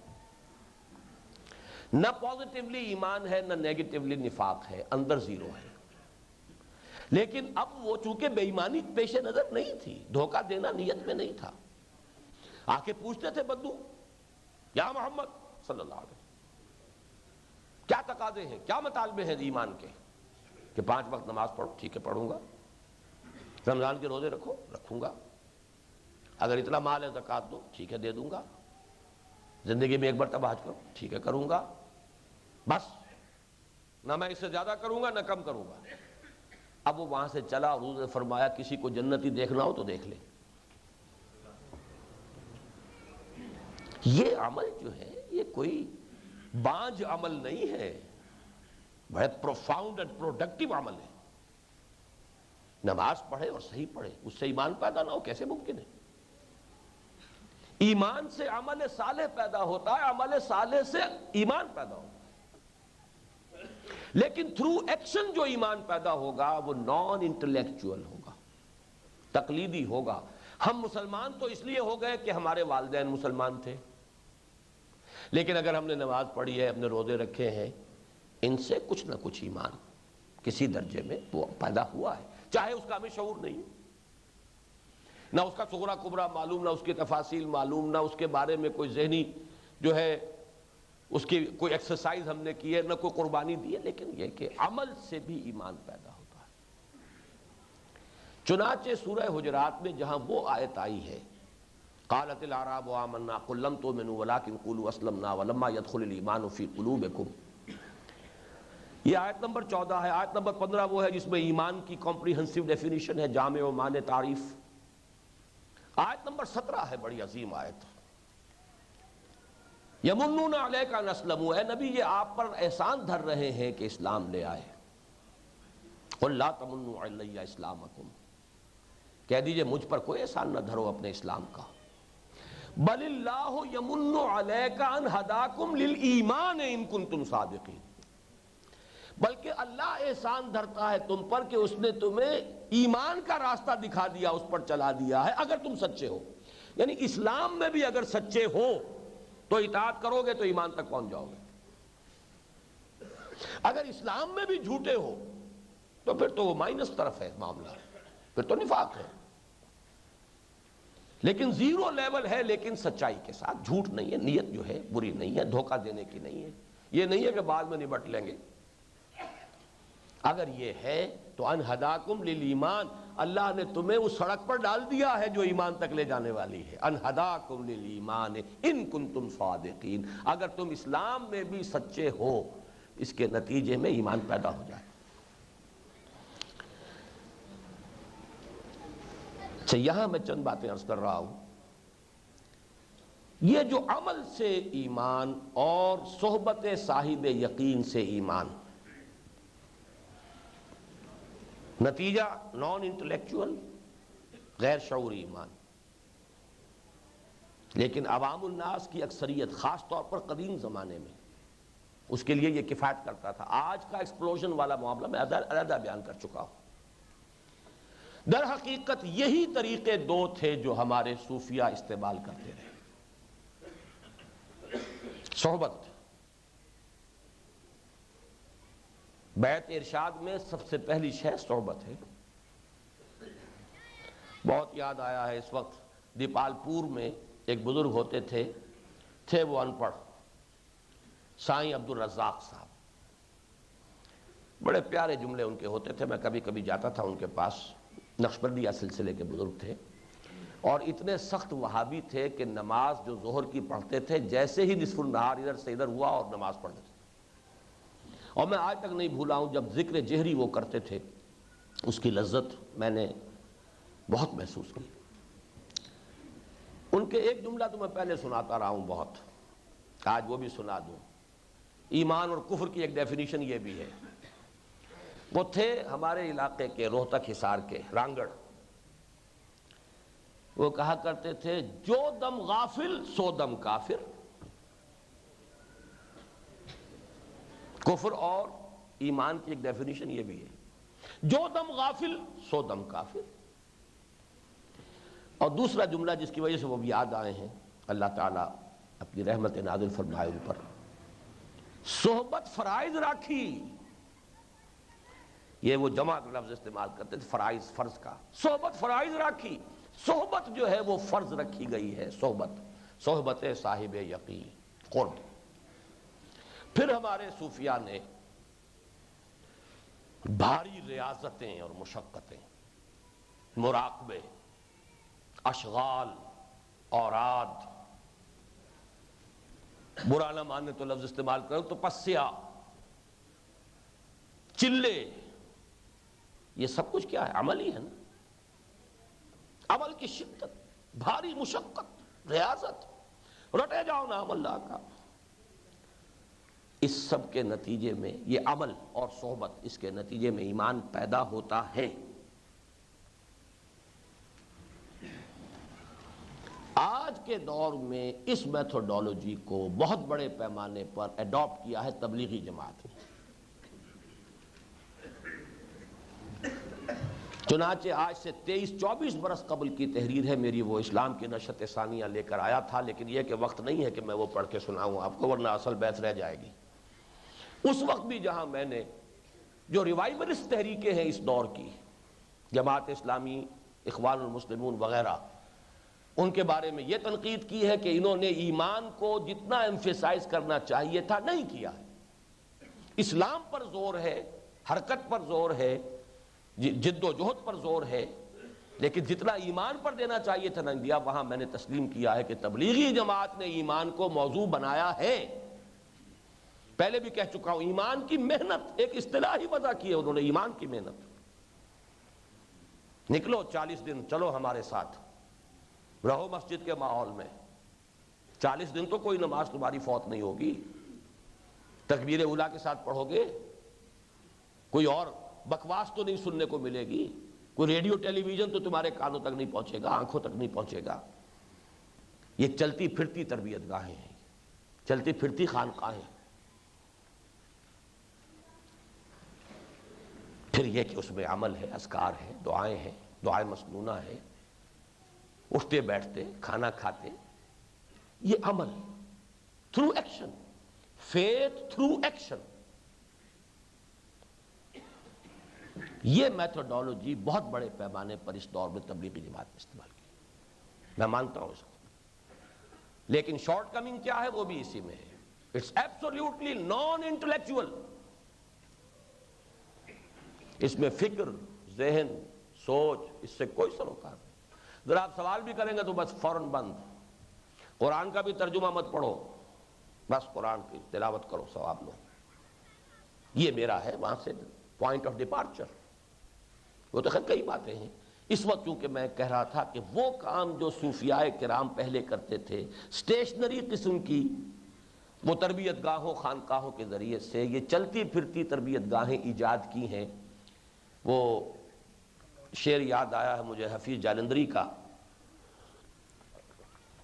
کیا پابند نئے نالے کو میں نے، یہ طرز خاص ہے ایجاد میری۔ تو میں سمجھتا ہوں کہ ایجاد ہے ہی، اس میں کوئی شک نہیں، لیکن انٹلیکچوئل لیول پر نہیں۔ میری بحث یہاں سے پھر بدلتی ہے اس کتابچے میں، انسان چاہے سب کے سب انٹلیکچوئل نہیں ہوتے، بلکہ میں شروع میں پہلے لیکچر میں عرض کر چکا ہوں 99% نہیں، یعنی 1 کروڑ میں 1 ہوتا ہے وہ شخص کہ جو واقعتاً چاہتا ہے کہ I must know the truth for myself. I'm not going to take anything for granted. To believe in anything only because my parents believe in them. یہ تو کروڑ میں 1 ہوتا، لیکن انسان پیروی انہی کی کرتے ہیں، چاہے ایک ہی گوتم بدھ تھا، آج اربوں آدمی، کروڑوں لوگ جو ہیں اس کے ماننے والے۔ لہذا بحیثیت مجموعی انسان کے اوپر حیوان عاقل کا لفظ اگر چسپاں کیا جائے تو غلط نہیں ہے، اگرچہ اکثر وہ حیوان عاقل نہیں ہے، مقلد مزاج، تقلیدی مزاج، لیکن تقلیدی ایمان بھی حاصل ہو سکتا ہے اس ذریعے سے۔ یہ جو ریاضتیں ہیں، مشقتیں ہیں، ان کو آپ سائیکولوجیکل ایکسرسائزز بھی کہہ سکتے ہیں۔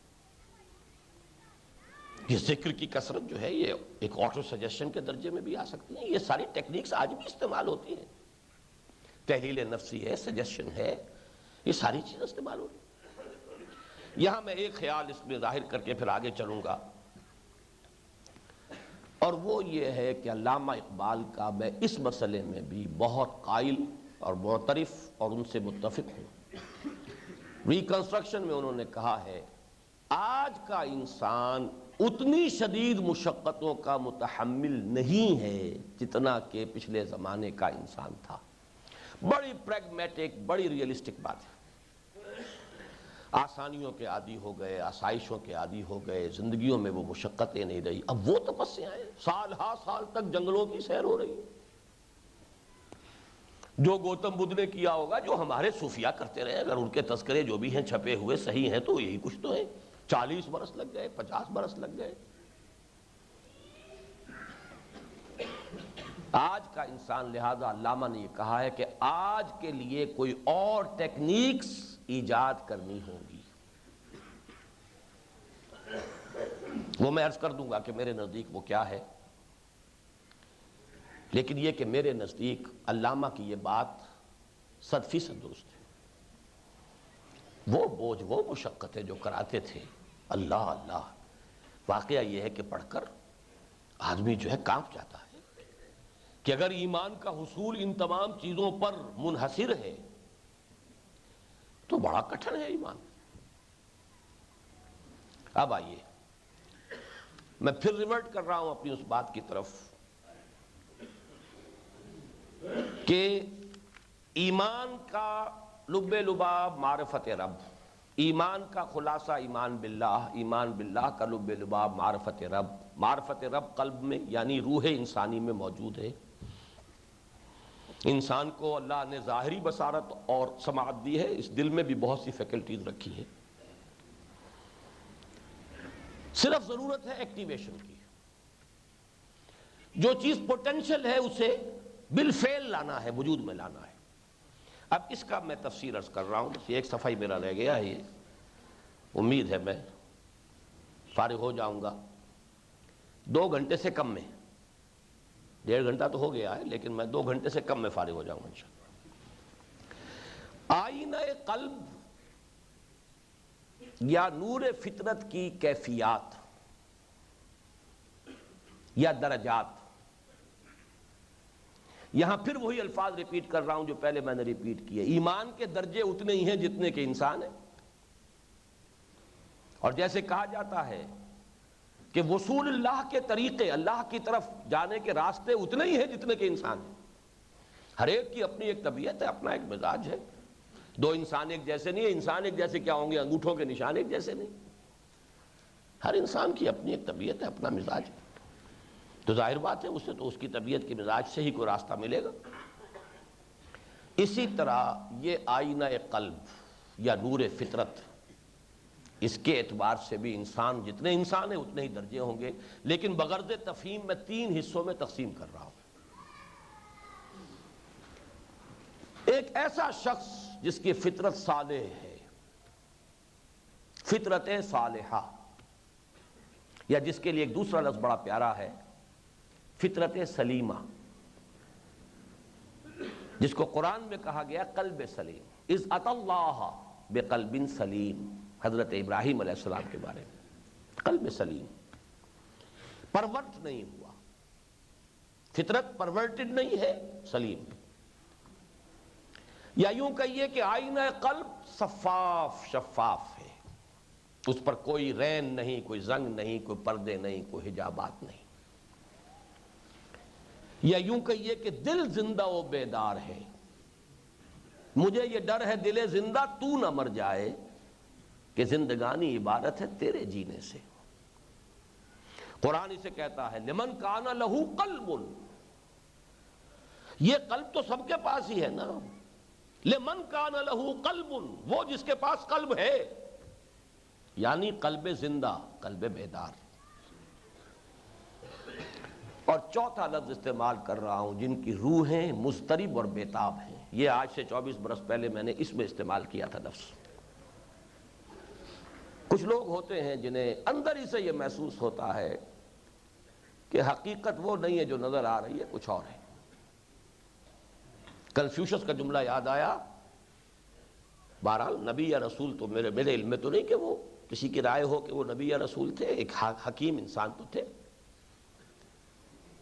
There's nothing more real than what cannot be seen, and there's nothing more certain than what cannot be heard.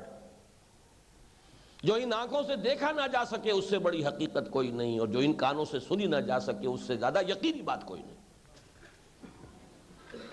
کچھ لوگ ہوتے ہیں روح بے چین، اسی سے تو شعر شروع کی مثنوی، بشنواز نئے چوں حکایت می کند، بس جدائی ہار شکایت می کند۔ یہ وہ روح جو ہے اللہ سے، جو بھی اس زندہ خانہ جسم میں آ کر حجابات کا پردہ پڑا ہے، اس کی وجہ سے تڑپتی ہے۔ 4 الفاظ نوٹ کر لیجئے، وقت کم ہے۔ فطرت سلیمہ، آئینہ قلب صاف شفاف، دل زندہ و بیدار، روح بیتاب۔ ایسے لوگوں کے سامنے جیسے ہی نور وحی آتا ہے ایسے لپک کر قبول کرتے ہیں کہ جیسے بیتاب تھے اسی شے کے لیے، انسٹنٹینیس، کوئی وقت نہیں لگتا۔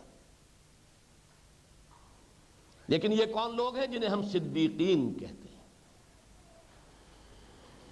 جس زمرے میں سید الصدیقین ہے ابو بکر صدیق رضی اللہ تعالی عنہ، جن کے بارے میں حضور فرماتے ہیں جس شخص کے سامنے بھی میں نے ایمان کی دعوت رکھی اس نے کچھ نہ کچھ توقف ضرور کیا، سوائے ابو بکر کے کہ ایک لحظے کا بھی توقف نہیں کیا۔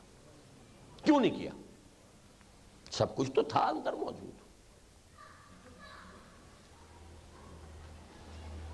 صرف یہ ہے کہ ایکسپریشن اسے دیا ہے محمد الرسول اللہ صلی اللہ علیہ وسلم۔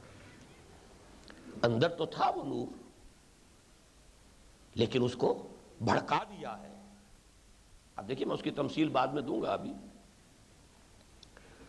سورہ نور کی جو آیت نور ہے، آیت نمبر 35،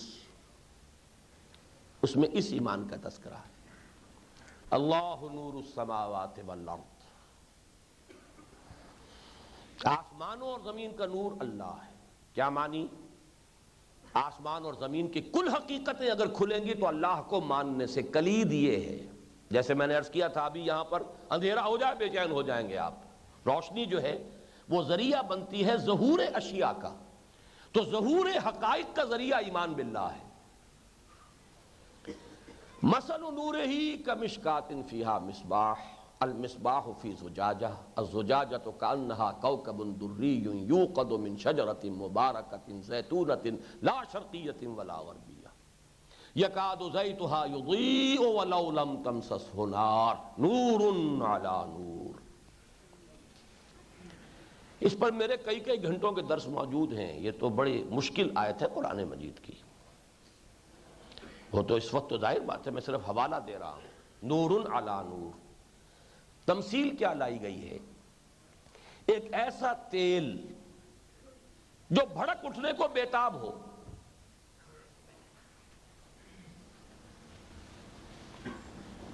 اب چونکہ قرآن نازل ہوا 1400 برس پہلے، پیٹرول تو تھا نہیں اس وقت، تصور نہیں تھا،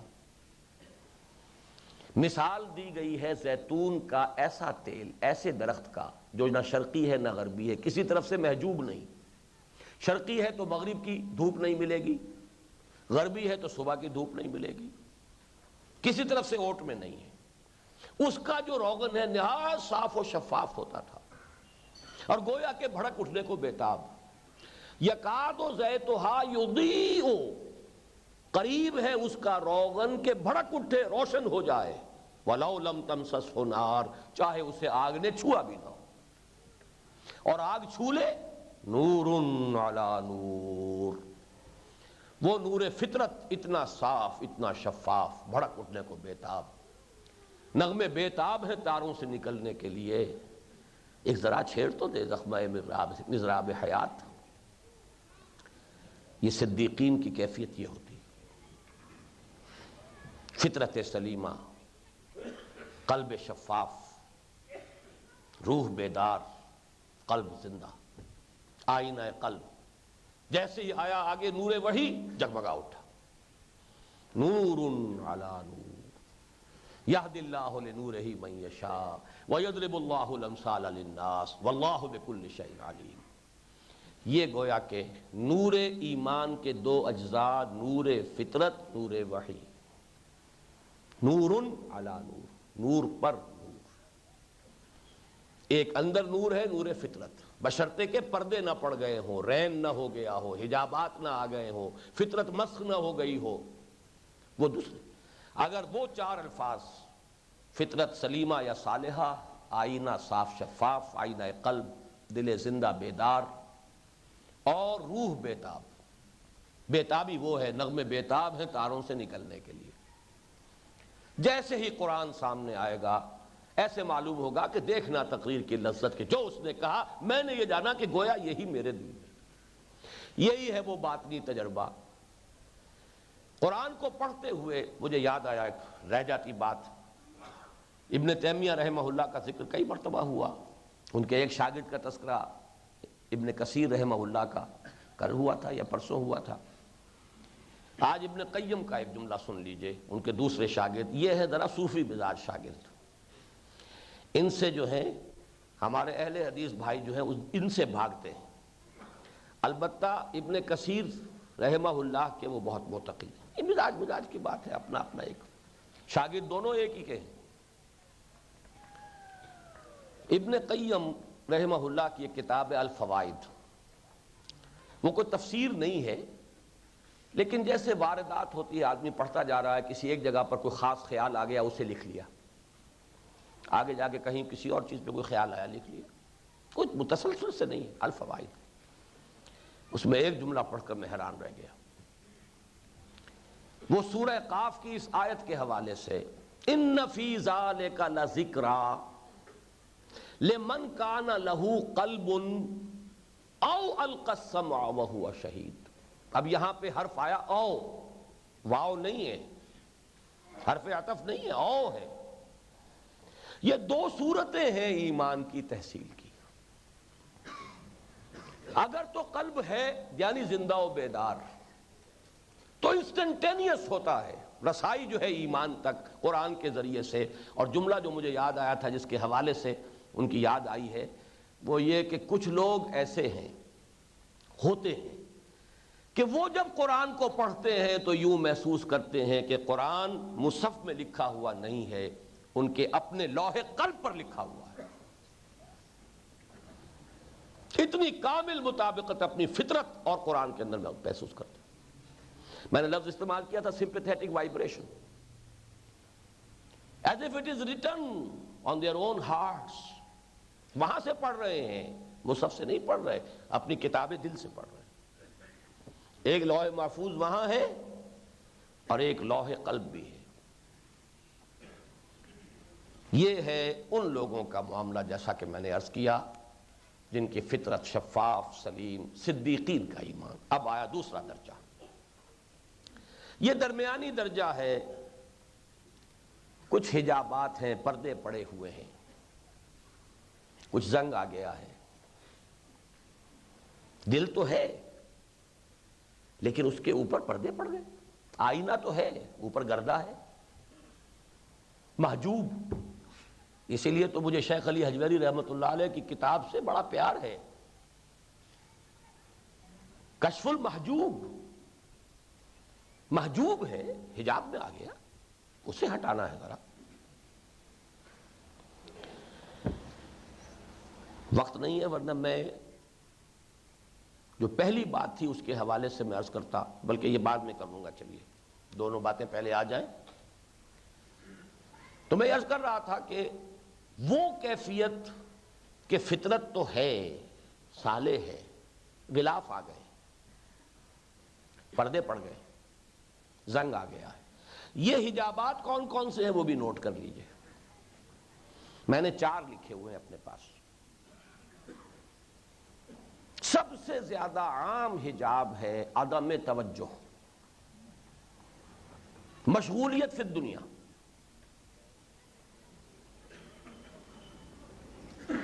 اور یہ کن میں زیادہ ہوتی ہے؟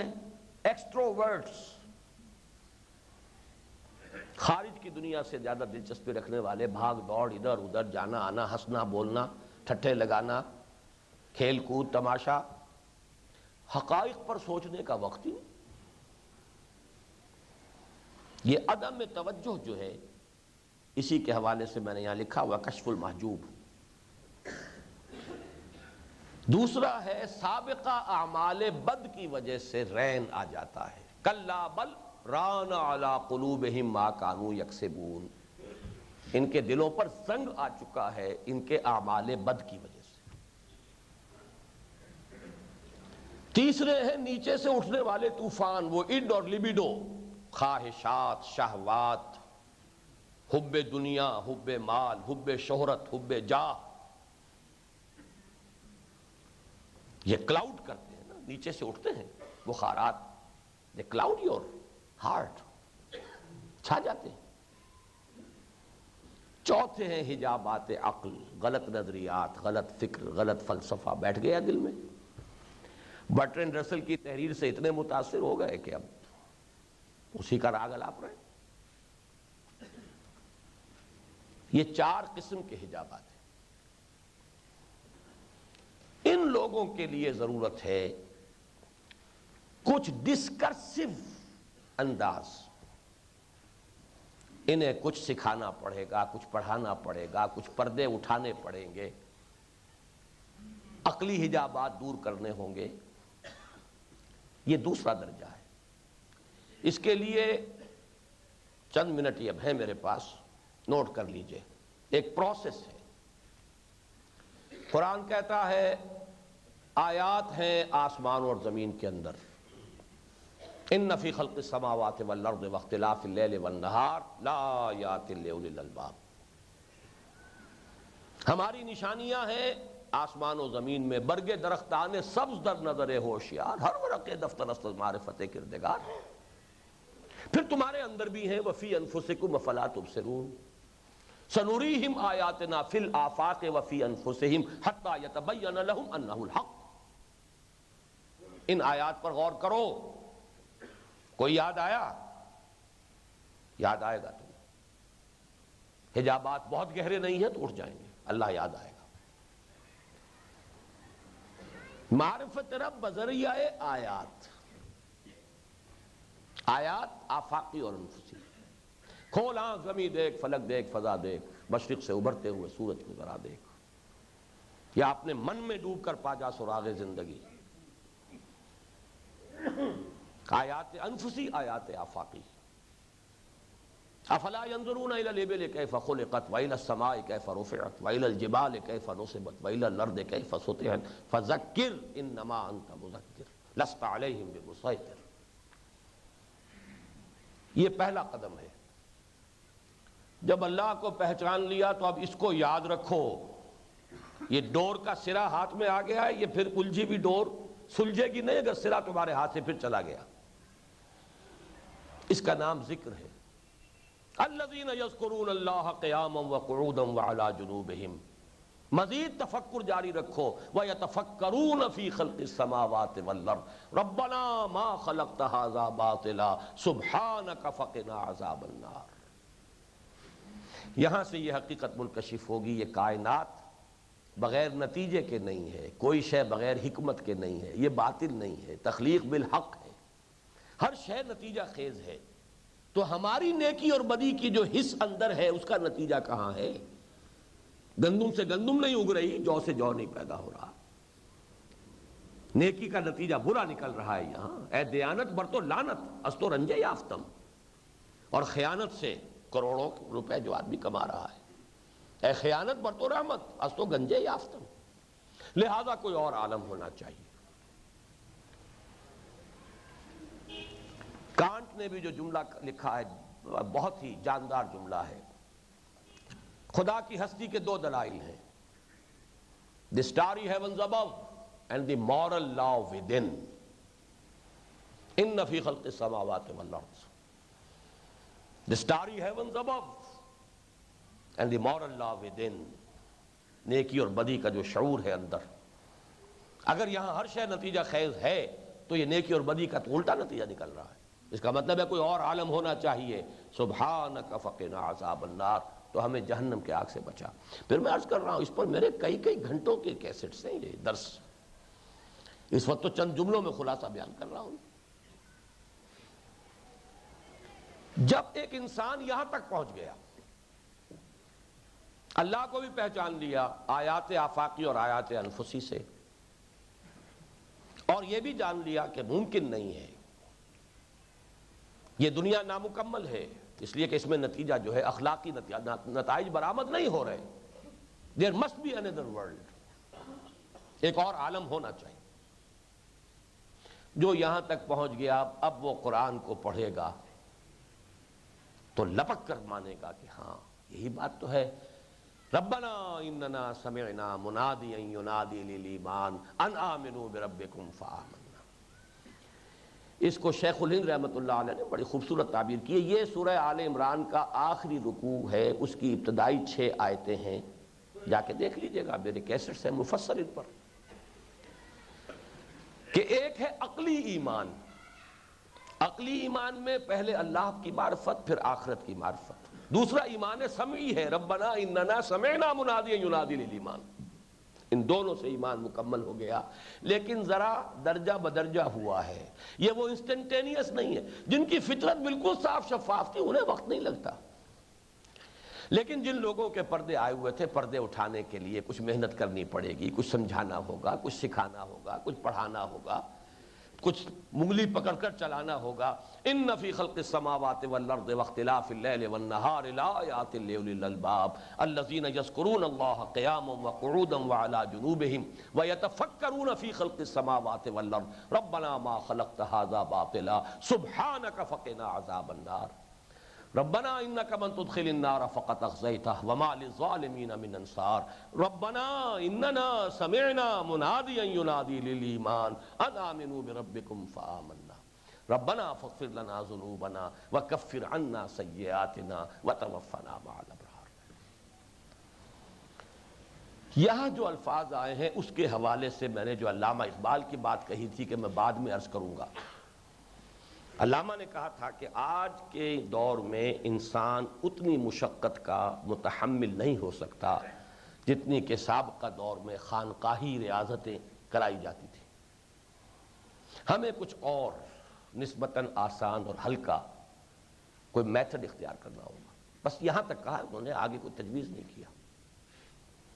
لیکن ظاہر بات ہے کہ جیسے وہ پری امبل میں انہوں نے خود کہا ہے مقدمے میں کہ غور و فکر جاری رہنا چاہیے، آگے بھی قدم بڑھ سکتا ہے۔ میرے سامنے اس کا جو حل ہے وہ ان دو الفاظ کے حوالے سے ہے، ذکر و فکر۔ اقبال کے دو اشعار بہت ٹاپ کے ہیں، جز بقرآن زیغمی روباہی است، فقر قرآن اصل شاہنشاہی است، فقر قرآن اختلاط ذکر و فکر، فکر را کامل نہ دیدم جز بے ذکر۔ یہ ذکر اور فکر ایک کمپلیکس ہے، ذکر اور فکر، تفکر، افلا تتفکرون۔ اس میں ایک کا ایلیمنٹ بڑھائیں گے دوسرے کی مقدار کم رہ جائے گی۔ فکر کی کمی ہے تو ذکر زیادہ کرنا پڑے گا، اور ذکر کی زیادہ مشقتیں جھیل نہیں سکتا تو فکر کو آگے بڑھائیں،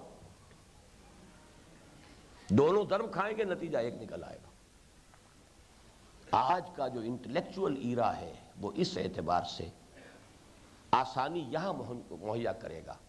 اگر انٹلیکچولز کا معاملہ ہے تو یہاں پر یہ ہے کہ فکر کے اوپر زیادہ زور ہوگا تو کم مقدار بھی ذکر کی کفایت کر جائے گی۔ واللہ اعلم۔ اب صرف 2 منٹ میں آخری بات کہہ رہا ہوں۔ تیسرا درجہ ان لوگوں کا ہے، ویسے تو درجے میں نے کہا تھا بے شمار ہیں، تو صرف بغرض تفہیم، جن کی فطرت مسخ ہو چکی، حجابات نہایت گہرے اور دبیز نہیں اٹھ رہے، دل سیاہ ہو چکا۔ جیسے حضور نے فرمایا آدمی ایک گناہ کرتا ہے داغ پڑ جاتا ہے، توبہ کرتا ہے تو دھل جاتا ہے، نہیں کرتا توبہ پھر گناہ کرتا ہے، پھر داغ، پھر گناہ، پھر داغ، پھر گناہ، پھر داغ، یہاں تک کہ پورا دل سیاہ، آئینہ قلب سیاہ ہو گیا۔ اور فرمایا پھر دل یوں ہو جاتا ہے، مٹھی بند کر کے آپ نے بتایا یوں ہو جاتا ہے دل، یوں ہو کر تو پھر مہر ہی لگے گی، ختم اللہ علی قلوبہم وعلی سمعہم وعلی ابصارہم غشاوہ، ان کے دلوں پر مہر ہو چکی، ان کے آنکھوں پر پردے پڑ چکے، ان کے کانوں پر مہر ہو چکی، اب سمع اور بصر اور فؤاد کی صلاحیتوں سے عاری ہو چکے۔ یہ ہیں وہ لوگ جو یوں کہیے کہ روحانی اعتبار سے مر چکے، وہ زندہ ہے ہی نہیں۔ کوئی انذار، کوئی تبشیر، کوئی تذکیر، کوئی تبلیغ چاہے محمد الرسول اللہ کی ہو، مؤثر نہیں ہوگی، مفید نہیں ہوگی۔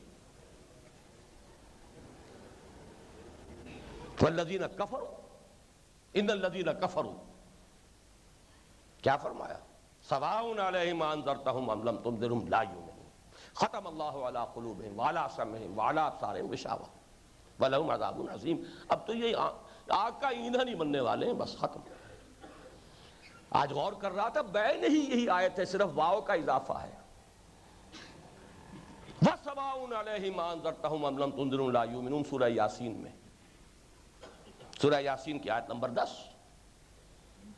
اور اس کو قرآن کیا کہتا ہے؟ دوسری تعبیر، یہ مردہ ہے، زندہ ہے ہی نہیں، ان کی انسانیت مر چکی، روح دفن ہو چکی ہے، یہ تو مقبرے ہیں، تعزیے ہیں، چلتے پھرتے اور کچھ بھی نہیں۔ اے نبی انہیں آپ زندہ سمجھیے ہی نہیں۔ فرمایا سورہ یاسین میں لِيُنذِرَ مَنْ كَانَ حَيًّا وَيَحِقَّ الْقَوْلُ عَلَى الْكَافِرِينَ، تاکہ خبردار کر دیں آپ ان کو جو زندہ ہوں، باقی کافروں پر تو بس حق قائم، قول قائم ہو جائے گا، حجت قائم ہو جائے گی۔ اور یہی فرمایا سورہ نمل اور سورہ نوم میں، سورہ روم میں، اِنَّكَ لَا تُسْمِعُ الْمَوْتَى وَلَا تُسْمِعُ الصُّمَّ الدُّعَاءَ، اے نبی آپ ان مردوں کو نہیں سنا سکتے، نہ بہروں کو سنا سکتے ہیں۔ اور فَإِنَّكَ لَا تُسْمِعُ الْمَوْتَى وَلَا تُسْمِعُ الصُّمَّ الدُّعَاءَ، وہی ایک واو کا اضافہ، یہاں فا کا اضافہ۔ اہم مضامین قرآن مجید میں کم سے کم 2 دفعہ ضرور آتے ہیں، بارہا میرے درسوں میں یہ بات آپ نے سنی ہوگی۔ یہ تیسرا درجہ ہے، کوئی انذار، کوئی تبشیر، کوئی تذکیر مفید نہیں۔ حاصل کیا ہے؟ شعوری ایمان جو قلب انسانی میں، روح انسانی میں بالقوہ موجود ہے، ایکٹیویٹ ہوگا صرف قرآن کے ذریعے۔ وہ ہے یہ انجمن خدام القرآن کا مقصد۔ مرکزی انجمن خدام القرآن کے قیام کا مقصد منبع ایمان اور سرچشمہ یقین قرآن حکیم کے علم و حکمت کی وسیع پیمانے اور اعلیٰ علمی سطح پر تشہیر و اشاعت ہے، تاکہ امت مسلمہ کے فہیم عناصر میں، یہ وہ انٹلیکچوئل جو میں کہہ رہا ہوں، فہیم عناصر میں تجدید ایمان کی ایک عمومی تحریک برپا ہو جائے، اور اس طرح اسلام کی نشأت ثانیہ اور غلبہ دین حق کے دور ثانی کی راہ ہموار ہو سکے۔ وَمَن نَّصْرُ إِلَّا مِنْ عِنْدِ اللَّهِ أَقُولُ قَوْلِي هَٰذَا وَأَسْتَغْفِرُ اللَّهَ لِي وَلَكُمْ وَلِسَائِرِ الْمُسْلِمِينَ وَالْمُسْلِمَاتِ۔